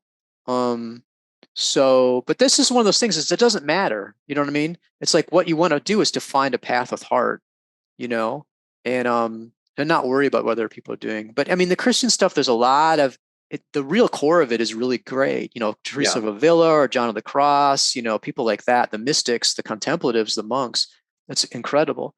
But like any other thing, it's been corrupted, you know, and you can't point to anything it's funny because I used to hang out with Rastafarians.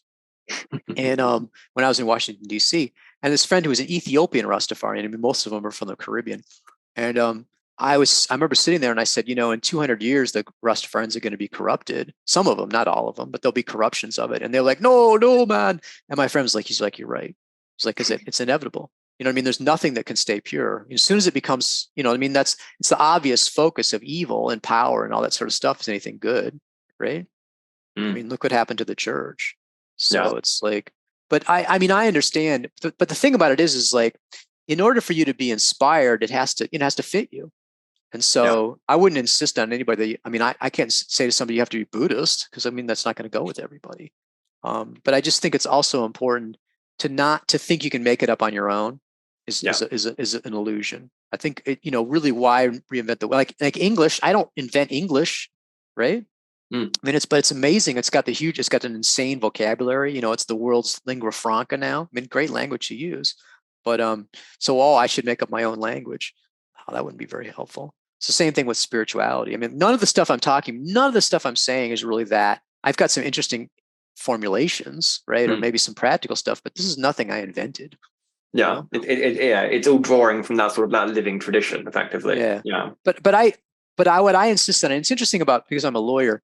The thing that's interesting about being a lawyer and because I do appellate law is one of my main focuses is that it's very philosophical, right?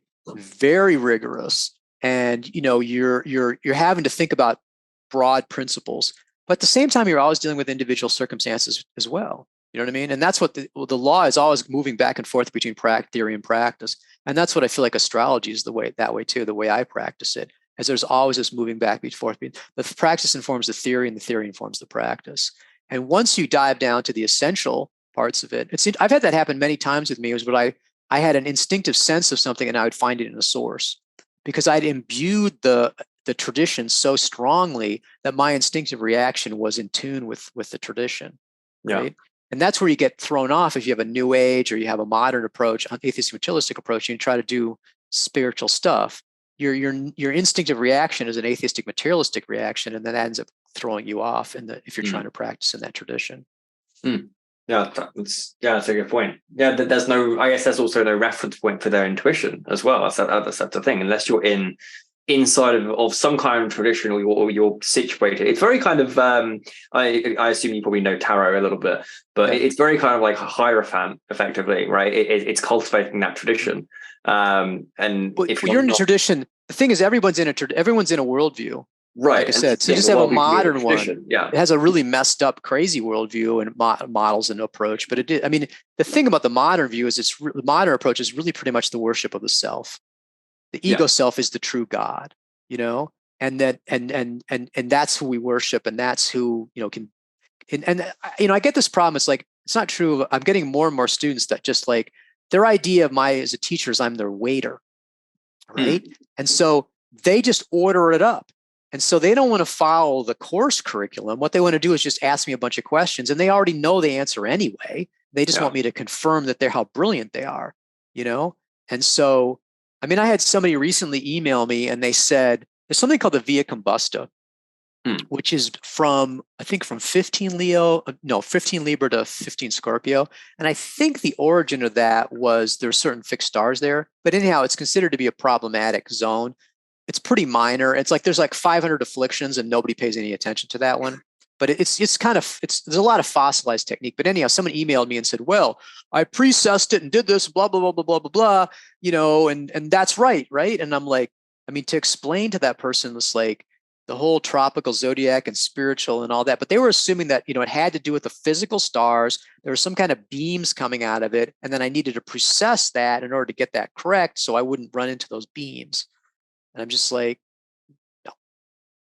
no, but to explain that to them, I couldn't what's the answer to my question? Answer my question. And it's sort of like, when did you stop being your wife kind of question? And it's like, because you've got all these assumptions built into it. I can't even, if I said to the person, I said, look, you're making a lot of assumptions that aren't in my model. So I can't really, you know what I mean? So it's sort of like, or people ask about, they're in lesson 1, they ask about lesson 7. I'm like, well, you'll get to that. Yeah, like you'll get that. Yeah, you need to go through. You need to go through. Like, I don't want to do that though. I want you to you just should just tell me, just a la carte, just make it up for me on the spot. And I'm like, that's, so that's the thing. It's like, at the same time, I have amazing students. Because these are people that are not doing it to get a job. Yeah. Are not doing it for the credential, and studying this difficult stuff. It's like graduate level, for their own interest. So, that's the completely difference. I don't have grades. That seems like an abomination to me, grades. No tests either. I just make sure that everyone mastered. At every lesson, there's a certain amount of stuff I want people to learn, right? So if they learn that, I'm like, great, move on to the next lesson, But the grades is like, oh God, awful. The purpose of grades is to rank you for a job. Yeah. And you're not going to get a job with astrology. I had someone ask me about that. It's like, we're going to get an astrology job. And I'm like, what? Yeah. Like, they were expecting you could put yourself, put your services out or whatever as like a professional. I'm talking about it. No, they wanted a job. They were like looking for a job, like with a corporation. Oh, that's like an actual thing. Yeah, like a job. And I was like, what? I don't know what reality they were in, but I thought that was bizarre.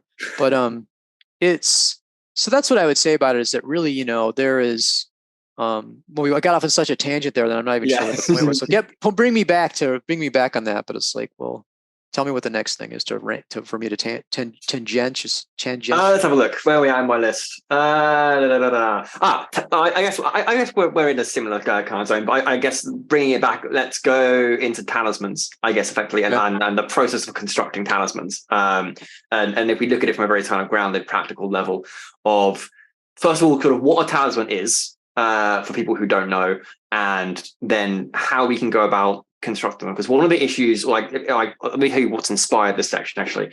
One of the things that consistently gets on my nerves a little bit is I see people when they their first sort of introduction into any kind of astrological talisman work is usually either planetary cameos, so making the magic squares, or they see like the 7 sort of classical main planetary metals, gold, silver, quicksilver, mercury, iron for Mars, whatever.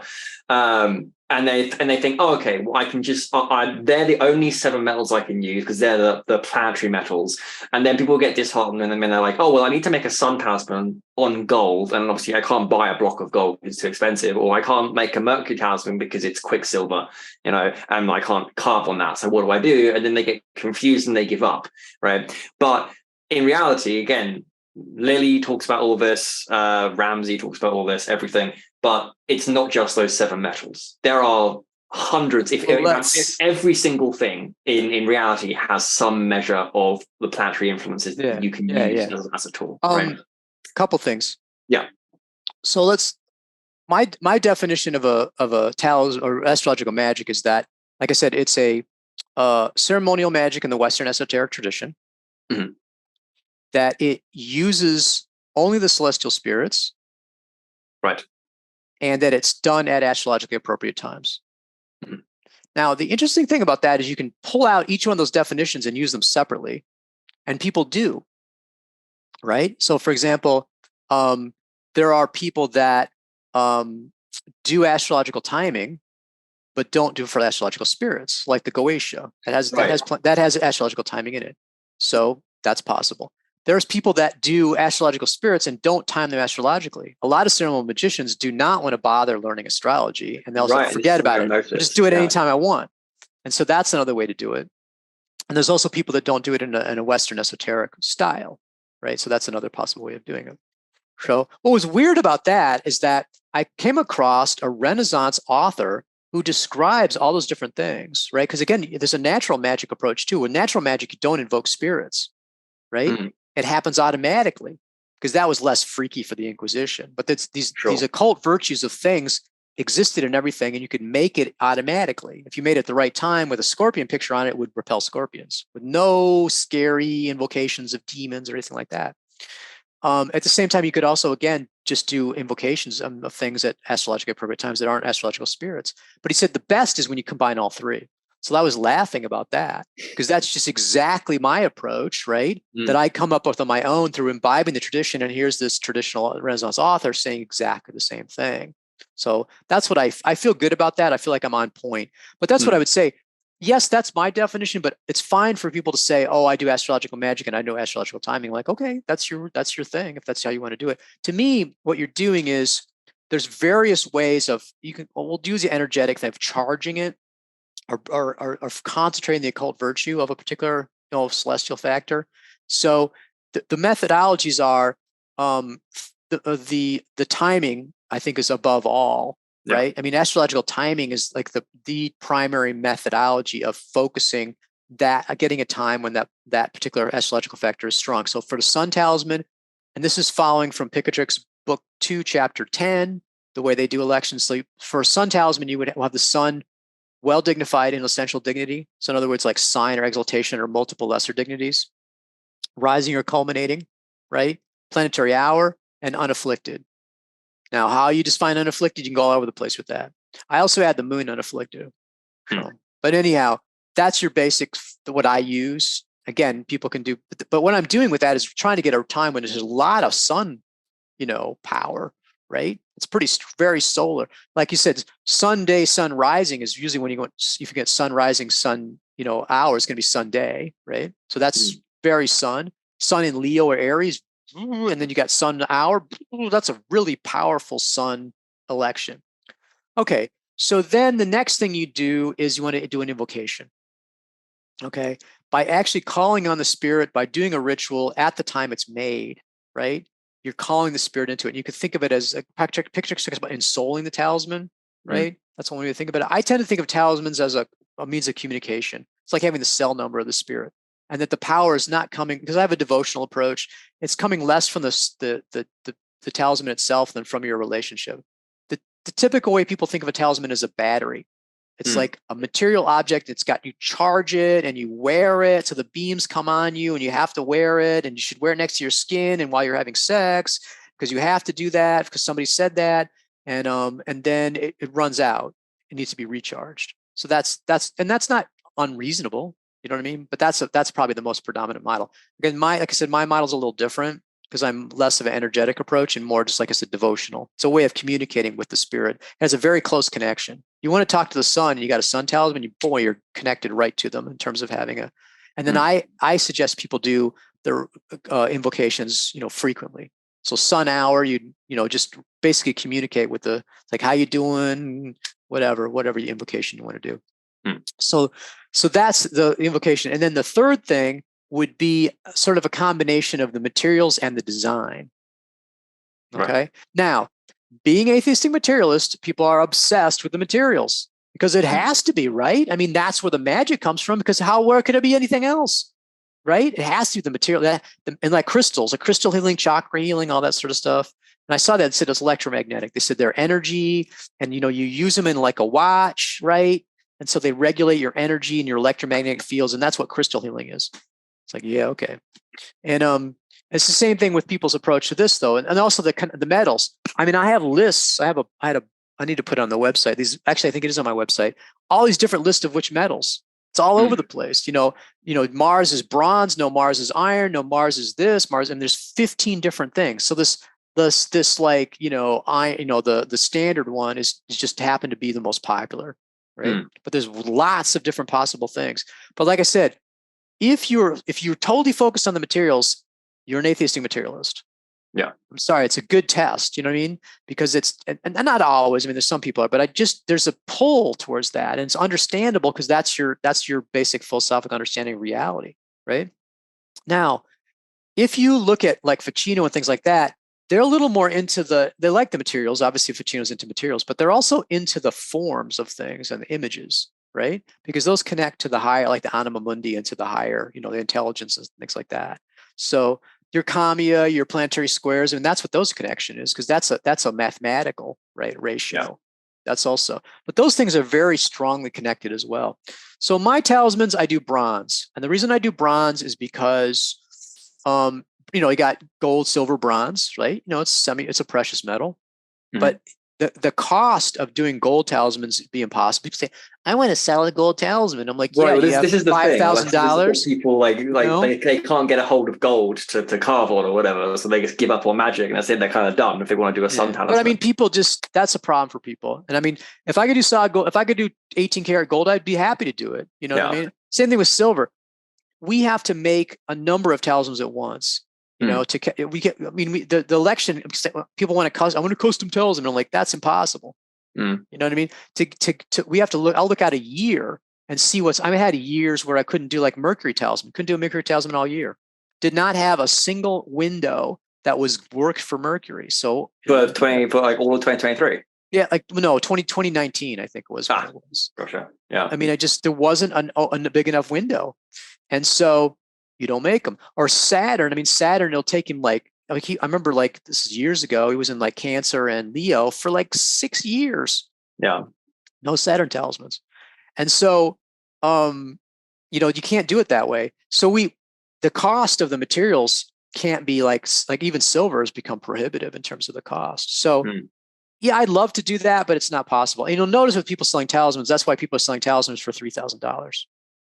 Yeah. I mean, they're beautiful. It's gorgeous. It's got the silver thing and it's got ruby eyes or whatever, and they only have one and it costs $3,000. It's like part of my philosophy has been I try to keep my price range reasonable.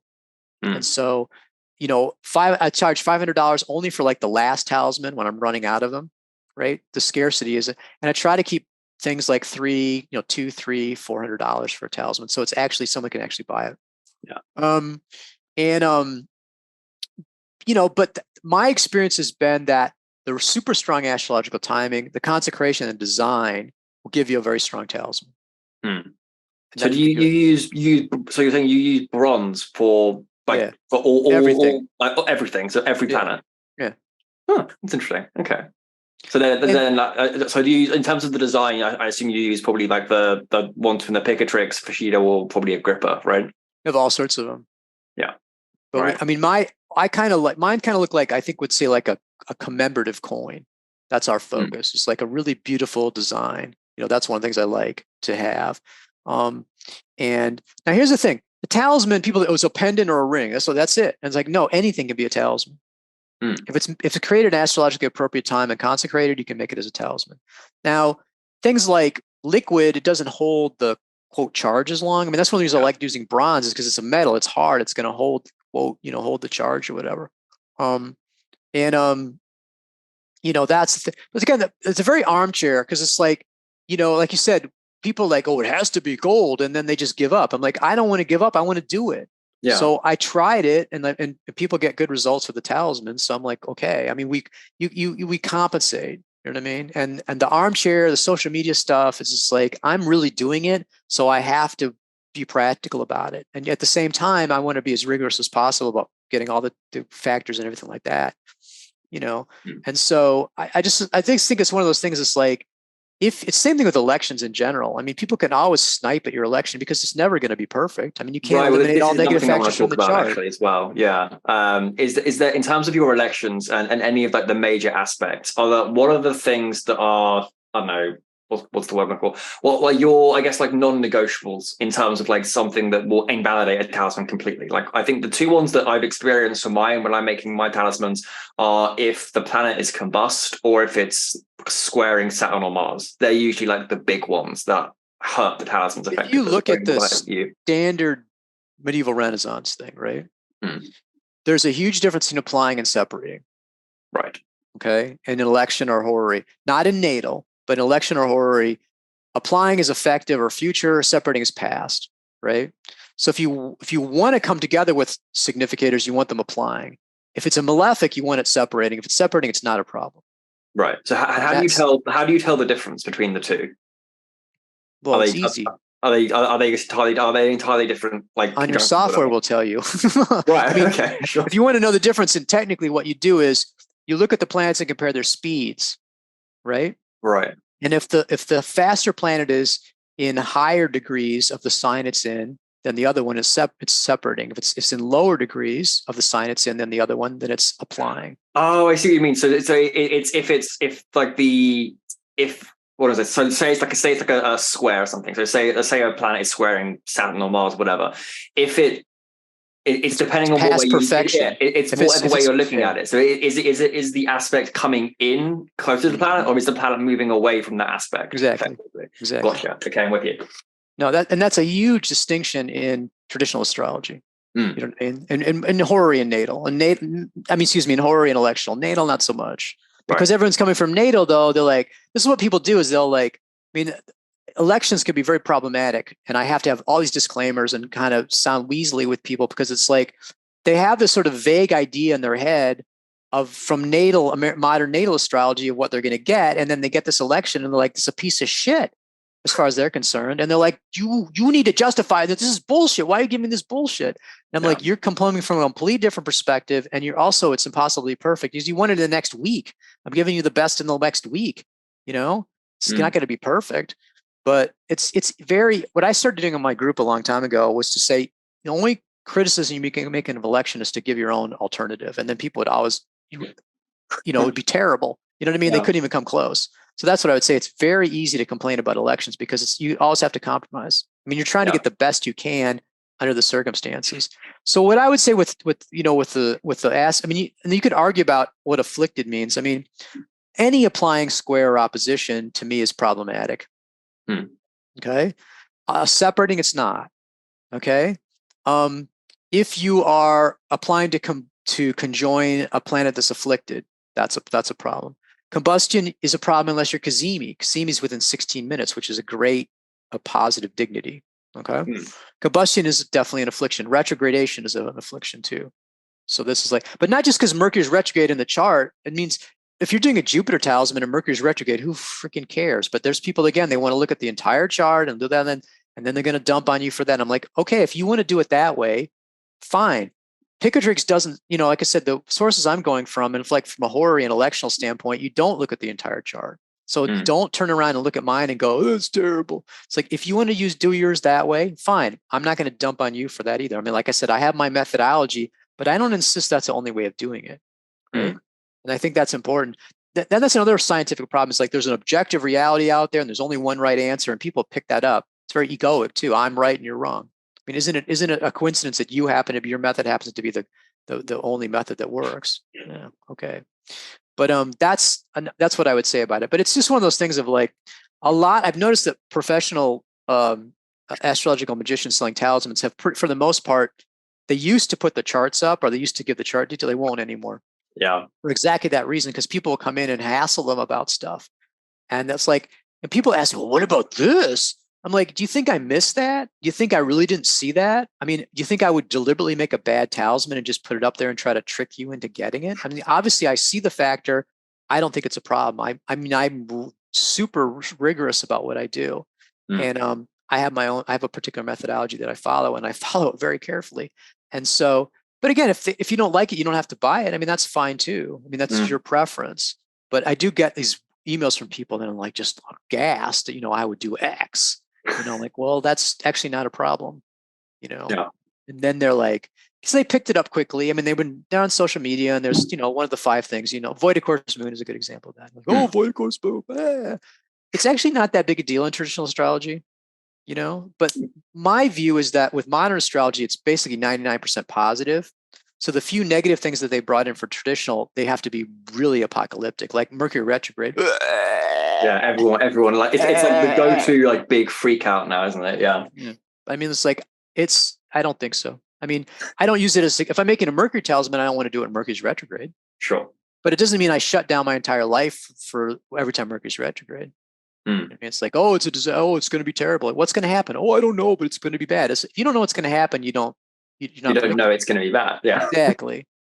So it's just one of those things of like, so that's what I would say is that ultimately anything can be a talisman. Mm. And it's fun to work with artists. I've had people do paintings, or all sorts of different interesting stuff. People do sculpey, it really opens up your creativity and a lot of amazing things you can do with it. And so that's what I would say about it. I mean, I did these cool talismans recently where, as I had cataract surgery in my eyes, I wanted to do a Pleiades talisman. So what I got was this vial, right? And the Pleiades, like it rules, if I can remember, some particular kind of seed, frankincense, crystal, and like flaxseed, something like that. So I got all that stuff, and then I printed out a little image of the Pleiades, and then I wrote my goal on it, and then I stuck it all in the vial, right, and put everything together. So I have this little talisman, little vial. It's got the herb, the stone, the talisman in it, and then I consecrate. I've been doing lots of consecration because I got to do my other eye, right? Mm. So that perfectly fits the source because that's the things that are ruled by, I've got the image, I've got everything together, I'm just doing my consecrations and everything like that. So it's like, oh, I have to make a gold medallion. It's like, oh, no, you don't. It's just like you said, there's like infinite amount of really cool creative things you can do with it. And you can easily work within the tradition, or you don't have to work within the tradition, but even with working in the tradition, there's a lot of different possible things you can do, particularly the modern technology. There's a lot of all sorts, order it on Amazon or get all this sort of stuff. You can get all these different herbs and things like that. Mm. So, but the key, I think, is to imbibe the tradition and then you can start messing around with it. It's like if you're going to bake bread on the first day, you don't start saying, oh, I don't need yeast. You're going to see why you need yeast. But once you become a master chef, you can start doing more variation of the stuff, Yeah. But, again, just from that standpoint, I mean, there's lots. I mean, my courses, you do paper talismans. Right. Well, this is another thing people always ask. They always ask me when I'm talking about talismans. They're like, "Can you use paper ones?" Like, yeah, absolutely. Like, you can put them in. Like, the half life will be a lot shorter. Like, it's generally like it'll last for like a month, maybe just 2 keep months. Concentrating it. Just keep consecrating it. Oh, okay. That's what I would say about it. So do you just reuse the same paper? Once you've got it, you just reuse it. Oh, that's interesting. I mean, you can see all the stuff around. Yeah, I gotta say you got a lot. Yeah, you got a lot. But I mean, you could just keep because the thing to me is like, if you're conceptualizing it as it's a battery, right? Mm. Then you got to charge the battery. But if you're conceptualizing it as a cell phone number, it's like, well, you're just, it's a portal, right? It's a way of contacting the spirit, and your relationship with the spirit is what's important. That's what I call devotional approach, right?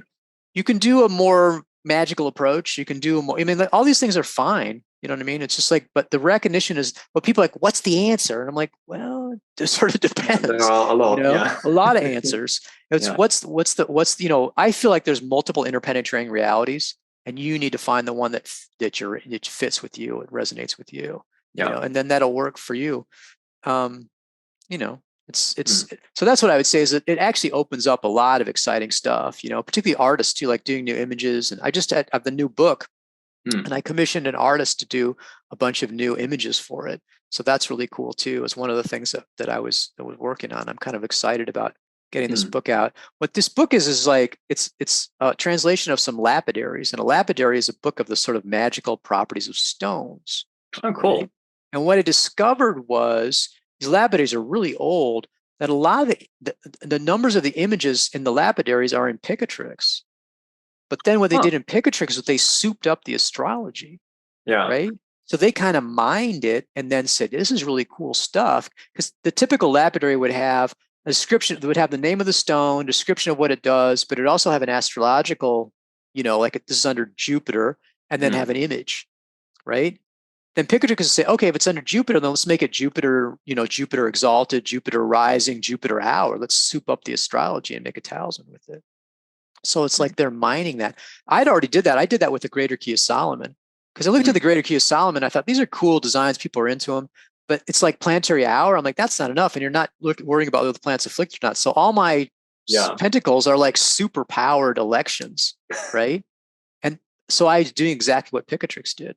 And I didn't even know. I mean, like, this is something I discovered recently, right? Yeah. And I was doing the Solomon stuff years ago, but that's because I have imbibed the tradition. So when you're when you into the tradition and you run across something, you're going to react just like everybody else did. So that's what I would say about it. So this new book is going to have the translation of lapidary. Then it's going to have basically I call it Warnock's grimoire, the 7 planets. So brand new images that have never been in any source before, right? Along with pictures, of the images.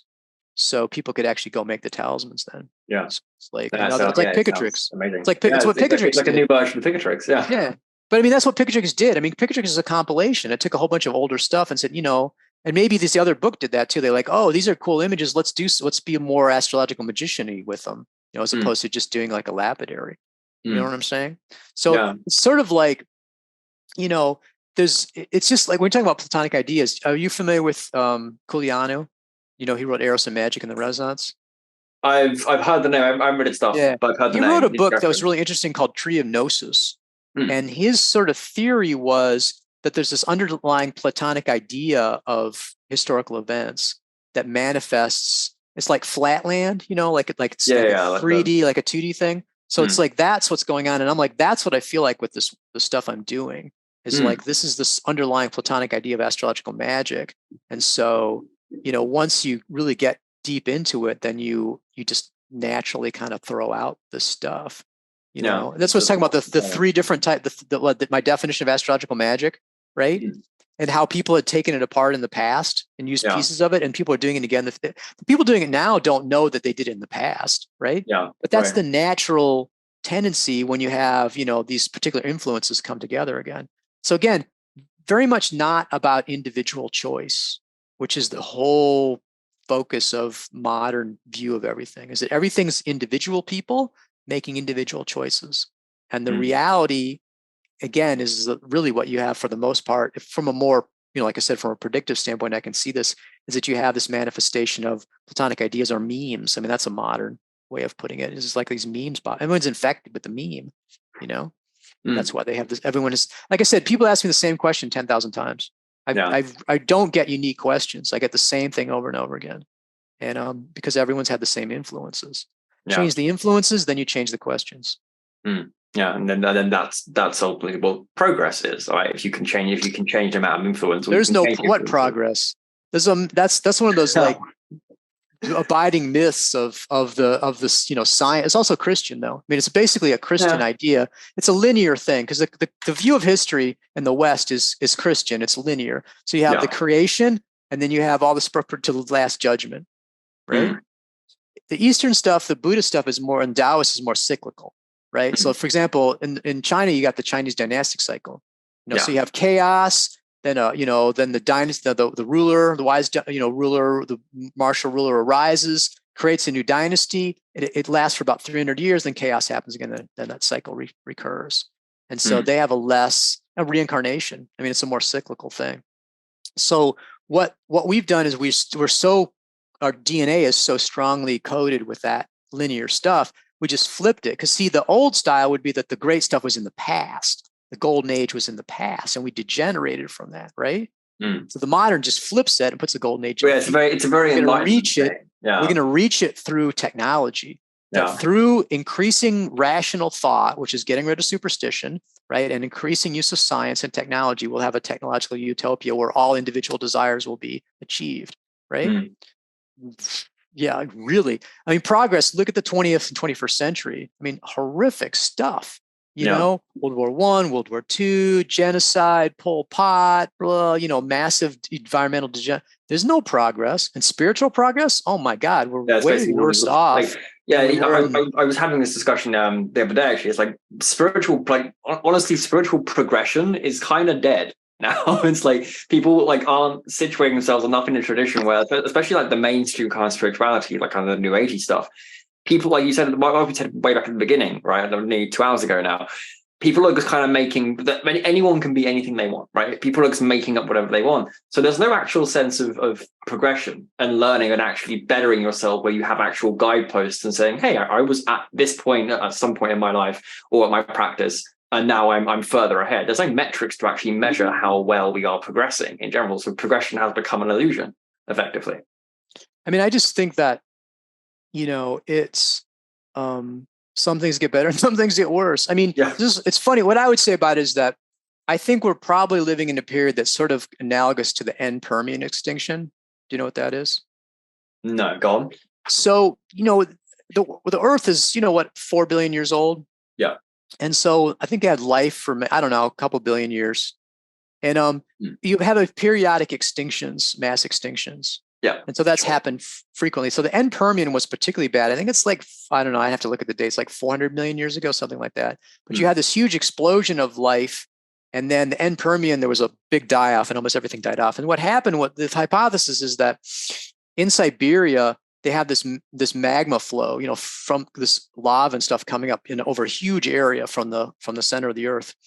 And it formed what's called the Siberian Traps, with this, it's like basically half the size of the United States. So you can imagine all that lava and the entire United States, having a volcanic eruption basically at one time. And to make things worse, it went through a zone that was full of basically coal and petroleum. So it burned off all this coal and petroleum. And so then it produced a tremendous amount of, CO2, methane, sulfur dioxide, acid rain. So it caused acidification of the oceans, and it also caused runaway greenhouse effect, right? So so you basically wipe out all this life.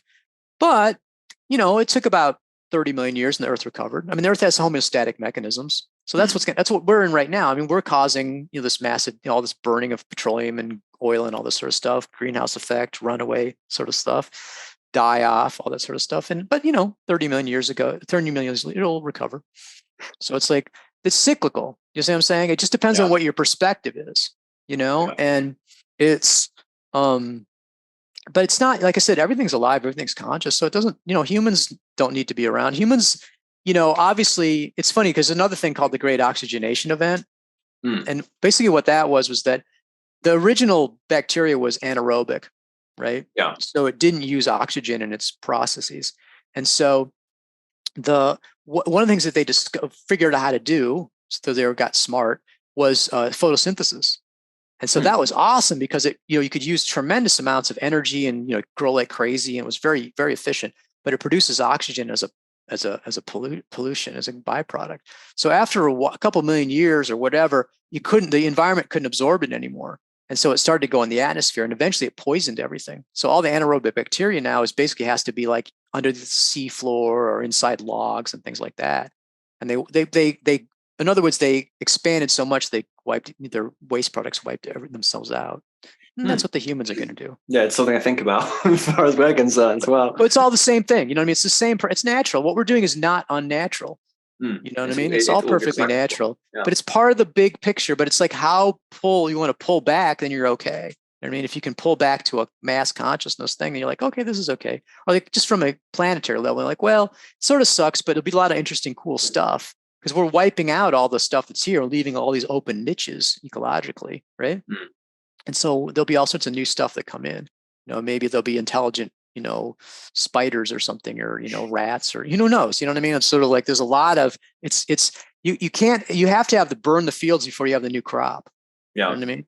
And so it's painful and destructive and horrible and stuff like that. But there's gonna be other stuff that'll come out of it, which I can say now. But like I'm still like focused on like all the little mean little stuff in my life. If everything doesn't go perfect in my life, I'm upset. So I'm hardly one to be like necessarily saying I'm living it, but I can see it as a goal.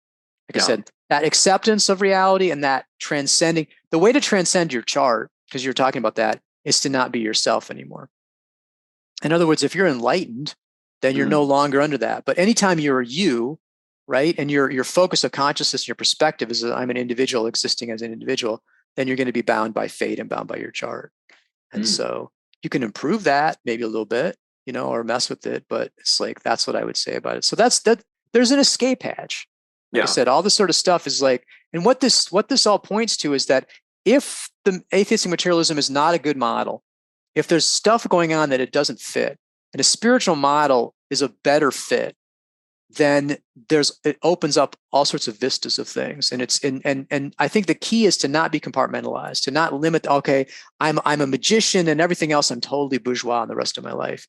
But see the concept. And you're starting off talking about worldview. It's like, it's so amazing because when I started off 20 years ago, people are like, why are you even talking about this? And now it's starting to be, people are like, this is important. This is the philosophical consistency is really important. And I'm like, wow. I mean, that's an interesting switch. Always has been to me. right? Mm. And I always felt like I was alone in it. And now that's it's very cool about this interview is I'm like, my God, I mean, that was like the central part of the interview. So, and you're just grooving on what I'm saying too. So I'm like, you know what? I'm like, this is perfect. This is just showing that it sets the time beautifully. I'm fitting things, and I tend to be the pathfinder.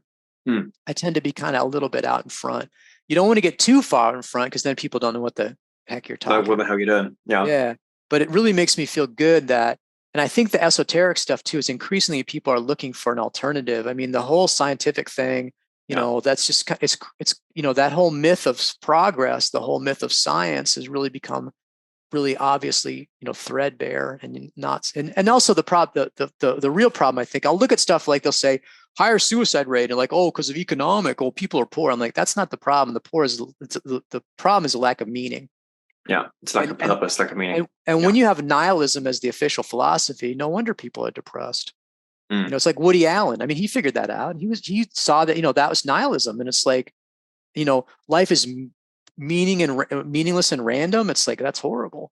But, it isn't. I mean, there's so much patterning. It's like just the day, the sun rises in the east and sets in the west. I mean, there's an insane amount of patterning and regularity and stuff. And, that's what I would say. So for me, it opened me up. Like I said, the practical stuff with the astrology and magic was great, but it had an incredible effect on me and the rest of my life because I said, this is real. I need to follow this seriously and the different, but what particular pathway you choose. But I just think for modern people, this is why the book Celestial Way really delves into this. It goes heavily into atheistic materialism and then gives astrological magic or celestial devotion as a potential spiritual path, at least as a devotional practice that you can add into your spiritual path. That's solidly has a solid foundation. It's not New Age. So that book has been surprisingly popular. I recently had an Italian publisher, small esoteric publisher, want to translate it, and I was like, wow, it made me really happy because it's a spiritual use. You know what I mean? And not just spiritual as good, but actual spiritual use of it. So I think that's really, if people find this interesting, that's a good book to check out. Celestial Way. Yeah, absolutely. Well, actually, that weirdly nicely segues into the last section that I have on my beautiful little list here. So we just talked about talismans and everything else, and in the context of using planetary talismans. But some of the other stuff you mentioned there that I thought was really, really interesting, and I actually have it on the list, is making talismans with stars or galaxies and fixed star talismans and stuff as well, which is not something I've seen talked about a lot. People always sort of default to doing planetary cameos, or there is weird discussions about the role of the outer planets or the asteroids and things in modern astrology as comparison to traditional stuff. But I guess the last thing I want to cover is I guess how the difference between making fixed star talismans and planetary talismans, or if there even is one, really, if this is the same process, or what you're experiencing with both. My view would be that every celestial factor has an infinite number of spirits associated with it. And so, the planets obviously have spirits, and so my focus, again, because I have a devotional practice, is only on the angelic and archangelic spirits. But there's also, so there's anything from a good to neutral to evil. The spirits that are really interested in humans, but they're totally not interested in humans. There's all sorts of different possibilities, many interfaces, so many different ways of interacting with these celestial factors. So the thing about the fixed stars is that we have a book called Hermes on the 15 Fixed Stars. And again, I just did a translation called the Quindecim Stellus that has all the translations in it. That's really good in my sort of take on it. We have 15 fixed stars that we have in our sources that have an image. They have the things that they rule. They have sigils, and then they have their purpose. And so that way we know how to contact them and we know what we can do with them. So there's about I think 1,049 visible fixed stars. So again, my view would be all of them could potentially be used for magic, but we don't know them. You know what I mean? Yeah. And so we would be reliant on being contacted by the spirit, through a vision or dream or something like that. I mean, I did Fomalhaut because it's closely associated with a planet in my chart, and I was very kind of drawn to it. I did a divination and I got a positive divination for going ahead with it. But I was cautious about it. And I think that's probably the way to go, is to be willing to expand, right? But not just do it willy-nilly. But that's the thing, is the fixed stars, and we have mansions of the moon, we have decan faces, we've got the really weird ones are house talismans. So instead of having the natural power of the planet or fixed star, you make a talisman that's got essentially a birth chart with specific houses. So for example, for wealth and success, do first house and first ruler, second house, which is money, second ruler, and 10th house and 10th ruler, which is career and fame and success. And all those planets are strong. So it has multiple planets in it for the house stuff. So those are probably the hardest to do, because it's really hard to do those elections. Yeah, because I suppose you have to have like all the planets being lined up. Yeah, it's hard. Yeah. And so there's, as many celestial factors as there are, those are potential spirits that you can contact, right, and work with. And so people are just kind of fixed stars are very cutting edge right now. People are just sort of moving on and getting into fixed stars, which is great. I'm doing constellations, which is kind of like, I did Andromeda recently, which is, like I said, a love talisman. I sort of analogize them to fixed stars. The constellations are made up of fixed stars, right? Yeah, right. So that's kind of how my approach to them. But I think that, the fixed stars are in geocentric astronomy that they used in the traditional astrology are the furthest away. Yeah. You've got the moon, you got the sublunary realm, which is what we're at, then the moon, and then the 7 planets, and then outside the 7th, that sphere, either the next sphere or the next sphere up, depending on which one you're using, is the sphere of the fixed stars. And so in the election, you use the moon because she's the intermediary, because they're so far away to bring it to you. So the moon is always used in a fixed star election in our sources, and I use it. So the moon conjunct, applying to conjoin or sextile, or applying to trine. And that brings it to us. You get the fixed star rising or culminating, unafflicted, the moon applying to a conjunction sextile trine, and that's the basic election for it. And then you use the traditional source stuff as far as the image and the, if you want to use materials, you can do materials. Again, that's one of those things. It's like, it just depends on, what I would say about that is if you're obsessed with it, then I just have to wonder what your background is. Why are you so focused on the material stuff? It's like, there's other things it's a spiritual. It's like the whole thing about bringing the spirits in the magical tradition, bringing them to visible appearance. I'm like, well, they're spirits. Yeah. So testing them entirely on whether they're visible. I understand, because you want to see, it's only real if it's visible, right? Only material things are real. So if I can't see it, it's not real. That's the sort of thing. If you're trying to get spiritual beings to do physical things, or use them through physical stuff, it's maybe not the most effective. That's why, images, ratios, the kamiya, things like that are actually closer to the spiritual realm and more powerful connection than a material thing, because the material is not as close. It has the occult virtue in it, so there's a connection, but maybe not necessarily maybe not the strongest at all. So a lot of different ways of looking at it. So again, the fixed star, like I said, we've got, I would say planetary talismans are by far the most popular because people are comfortable with it. And then fixed stars because people are getting more open to it. And then the other stuff, like mansions of the moon, 28 mansions of the moon orbits the Earth in 27.5 days, 28 mansions in the Western tradition. Vedic has 27 nakshatras sometimes. Someone is hassling me about that. They're like, well, it's actually not really 27, but I guess it really is. They were just like showing off at how knowledgeable they were. Like, I don't know anything about Vedic, but anyhow, Vedic is different. And so they also have talismans. And so there's an incredible range of different things you can use. We have this huge toolkit far beyond just planets. And those are all, I wouldn't say that I've noticed, how I approach them is basically the same, and the effects are variable. So it's hard to say because people are always asking, what's going to happen? I'm like, I don't know. Yeah. Maybe nothing. But there's no way to predict like how it'll manifest. Exactly. That's why I don't want to be charging $1,000 for a talisman, because I think for $1,000 you're sort of making an implicit promise that you're going to have amazing stuff. Whereas for $300, it's like, I have 85 pages of testimonials now. I put them up every time someone sends me an email. I say, can I use this as a testimonial? I stick it in there. So I have a lot of happy people. But I have a certain number of unhappy people too. But those are mostly people that were expecting Harry Potter. Yeah. They're expecting to win the lottery or lightning bolts or something like that. And it's like, if you have a very narrow idea of this is very early on. He didn't buy a talisman. But he did a Venus ritual, and he's like, oh, it didn't work. And it's like, I'm like, really? He said, yeah, I did it. And then during the ritual, I got a call from an old girlfriend. And then the next day, his computer got stuck on Botticelli's Venus from some program, and it couldn't get it off. So it was stuck with a Venus picture on it. And he's like, it didn't work. I'm like, it seems like you had a pretty strong. Yeah, it's a pretty strong Venus thing. I know, but it didn't happen the way he wanted it to happen. So it was bullshit. It's not a thing. Yeah, it reminds me.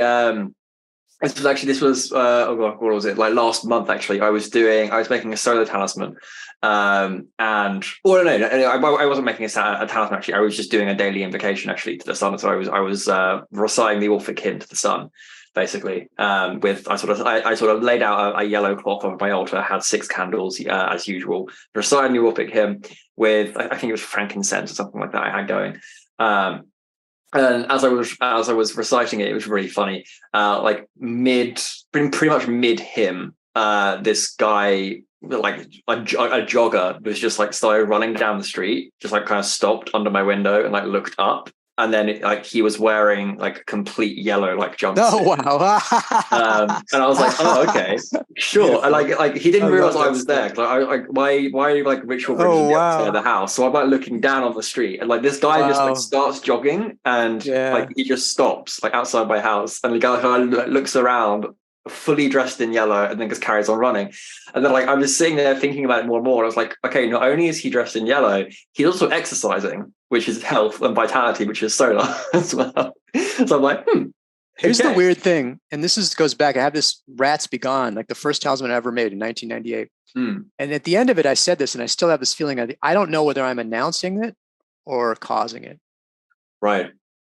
That's another causality too. To be a magician, you need the will.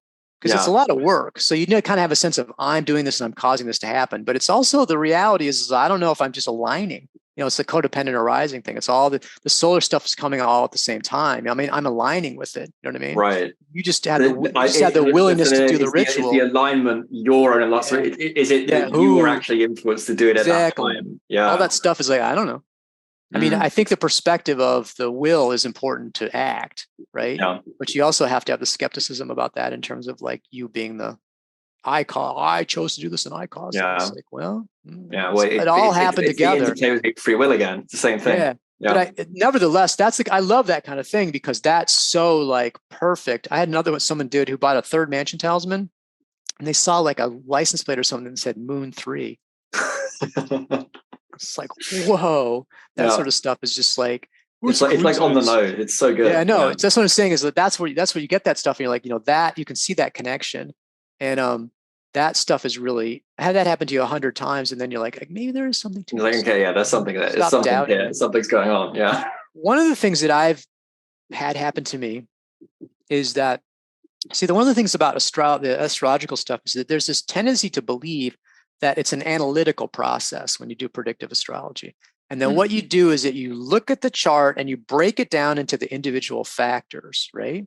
And that each individual factor, when you break it down far enough, means one thing, invariably means one thing. And then all you do is algorithmically like sort of assemble those individual factors. And so that's how it works. Whereas what I see the process is a synthetic process. And what you do is you look through the chart to the underlying patterning, right? And so like all forms of divination, there's this variation between how much, there's always technique and always intuition, judgment, inspiration involved, experience involved with them.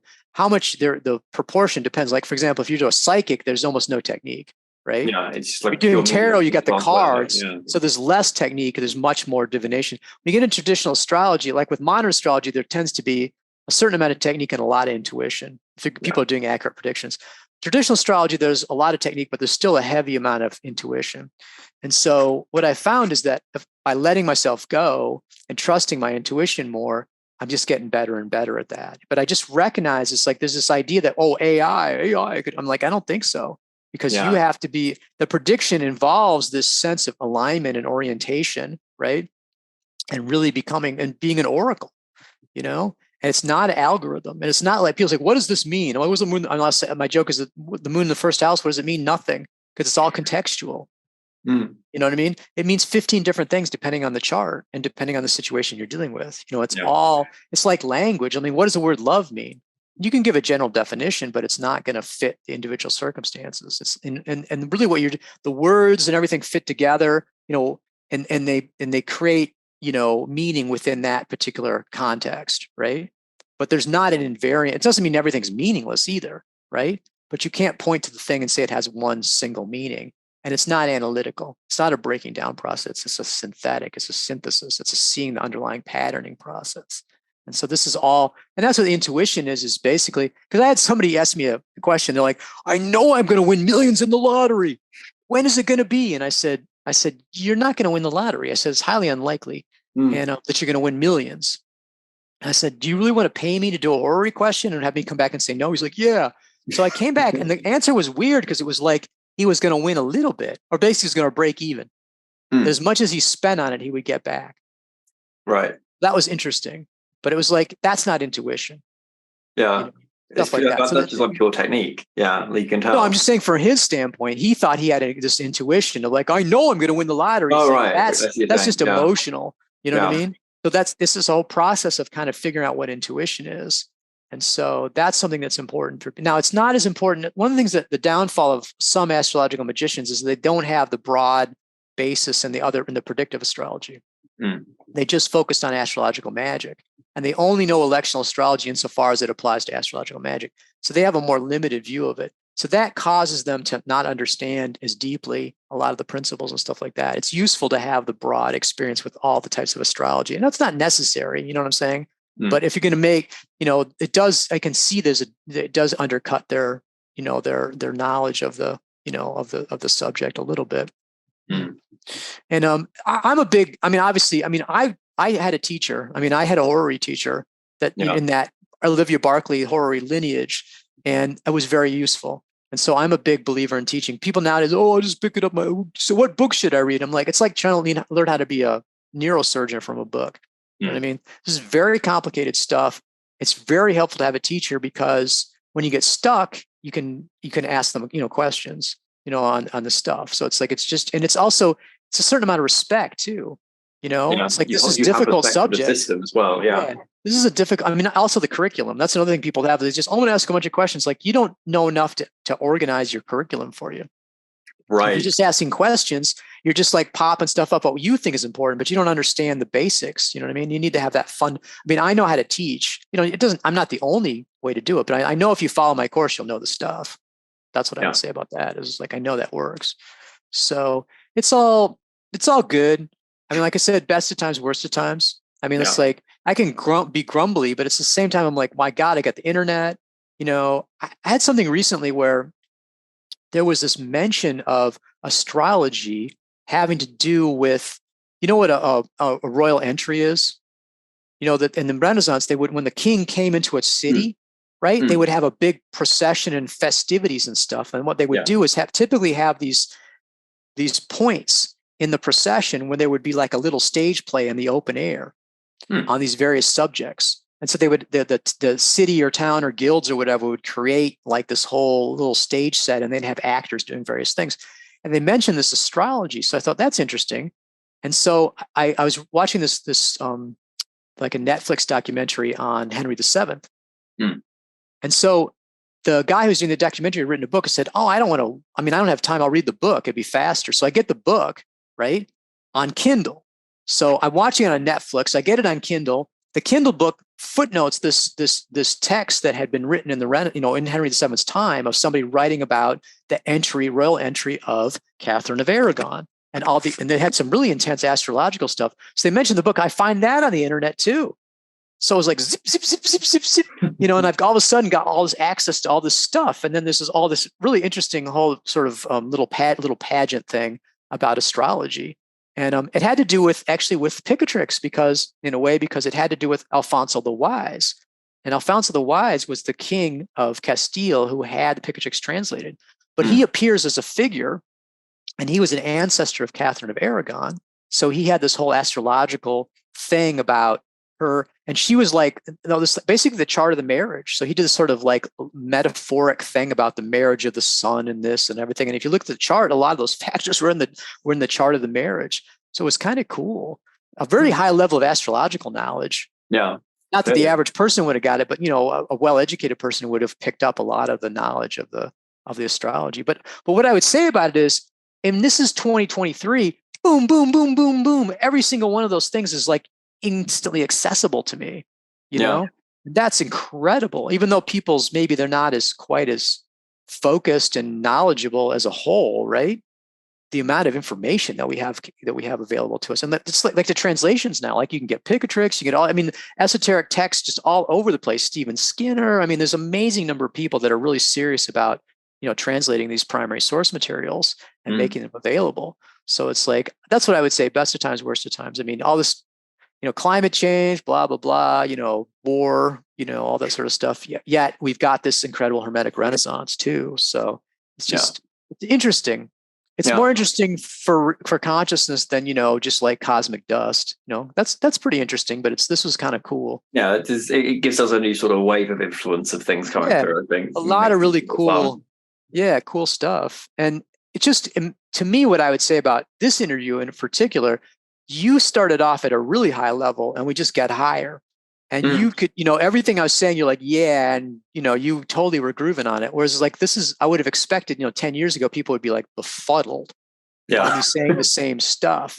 And so that's what's really cool is that I'm finding that the things that I sort of have been naturally interested in, a lot of other people are getting interested in, not millions, but enough that it's a really exciting time to be doing astrological magic and esoteric stuff and everything in general. And, the key is really just like, I think, I had a teacher say to me, you can't dig a well with a lot of shallow holes. It's like focus, you know what I mean? Focus on stuff. It's okay to be a spiritual seeker and do that buffet for a while. But I think if you want to get serious about stuff, you got to get deeply into it. And that's what, again, numerous people are deciding they want to get deeply, particularly in astrological magic. It's great. So it's exciting. Absolutely. Well, I think that's probably a great note to end on then, or a beautiful sort of ending wave, looking at that Hermetic Renaissance, I suppose. Well, I mean, like I'm, I just, like I said, I was just really, like I said, typically for somebody who's, coming from a non-astrological stuff, again, you've got this excellent knowledge. Like I said, I'm just totally blown away. It's like, wow, the level of it's just cool to see that people's, like you said, you start off with the whole rigour and stuff. It's like, this is like, it's nice to see that kind of replicating itself. Yeah, and it is. Yeah, I am also finding like people are more interested in general traditional. They're interested in more kind of scholarly rigour in general, applying it. And honestly, I think it's a reaction to kind of New Age stuff. Honestly, like I think people are getting more and more disgruntled with, I don't know, just the kind of like the wishy-washy kind of thing. In a way, it's kind of very, I don't know, it feels very Saturn in Pisces as well, surprisingly as well, because like the Saturn is bringing up that sense of structure, even though Pisces isn't a very good auspicious thing for it usually. Dignified by face. Yeah. But, I mean, I have my Saturn in Aquarius. I have Saturn in Aquarius rising. So it's like I have a super strong Saturn. Yeah. But it's the New Age was necessary because you had to get the word. You know what I mean? If you didn't have this sort of pop version of it, it wouldn't get out. It's funny because there was a debate between basically Aldous Huxley and Timothy Leary about what to do with LSD. And Aldous Huxley was like, "Oh no, turn on the elites," And Timothy Leary was like, "No, give it to everybody. It's going to change the world." Well, that was messed up. At the same time, if he hadn't done that, then it wouldn't have gotten out there. Yeah, you know what I mean? Absolutely. For all the messed up, crazy things about this. So that's what I'd say about it. Sort of pop versions of things. It is like giving everybody acid, and maybe that's not for everybody, but it seems like it's necessary to have the pop messed up version. Well, no one would know about it. Out there. Yeah, exactly. Yeah. It also shows that it's infiltrating. It's funny because people just. I mean, the New York Times. I read the New York Times. Very, very sort of official. It's like Pravda. And their typical article on astrologers would be astrologer arrested for fraud is what they like to do, Yeah. And there was an article recently about somebody who did this solar return relocation, which I'm sort of skeptical about. But anyhow, it just was like, oh, I took this vacation and did this thing, solar return, blah, blah, blah. And it's just like a normal part of everyday sort of like, whatever that generation is, millennial or whatever it is, of course, and it's just sort of everybody knows about it. And that's a fairly fertile ground. Like I said, for 10,000 people with that, you've got a one person who's like, this is ridiculous. I want to see what the real essence of this is. There must be more to this than that. You know what I mean? And then they're open to the traditional stuff. And then they, some of them come to me. Yeah. And then they get to study with me and read my stuff, and I'm like, so I think it's really great. And, as like I said, so cool. Well, I hope that, like I said, I'd love you're perfectly aligned to be a student if you want to be. It's up to you, but it's like, excellent. I think you would take it to you duck to water. Yeah, so, I'll probably be seeing you next month. Yeah, cool. Well, it was fun. The interview was fun too. Brilliant. Right. As you can see, I love talking, but it was particularly, there was lots of good questions, and Well, it's one of those things. It's quite funny. Like this is the beginning of the second season, like I said, and one of the things I learned in the first season is that I just don't shut up in general. Like when I start talking, I just keep going. So I'm trying to make a concerted effort to let the guests talk a lot more than myself this next season. Because I kind of got trashed in the comments for a couple of the last ones where like I spoke too much, which was really funny. So I'm growing. I'm trying to be a more like good. Well, what you can do is do your own videos. You know what I mean? Yeah, that's the thing. So I'm also having them I'm also making like active YouTube videos now, like with stuff, which is always helping. It's helping me get more comfortable on camera. It is really a skill to be a good interviewer. Yeah. And a lot of it is listening and being willing to and asking good questions. But it's just easy to want to jump in and like, it's funny because there's a guy who does this thing called Buddha at the gas pump. It has a lot of sort of, spiritual people on it. And he talks all the time. And, it's tedious because it's like, we know what you think he thinks already. Right. You know what I mean? And it's like, then the guest doesn't get to speak. And, I've actually had interviewers where I had to say to them, I said, do you want to have me speak at all? Said, are you interested in what I have to say about this? Or whatever. So it's like, so I don't think you did that excessively. Right. So. Glad it worked out. You kind of hit it on all bores. So it's good. Well, great talking to you.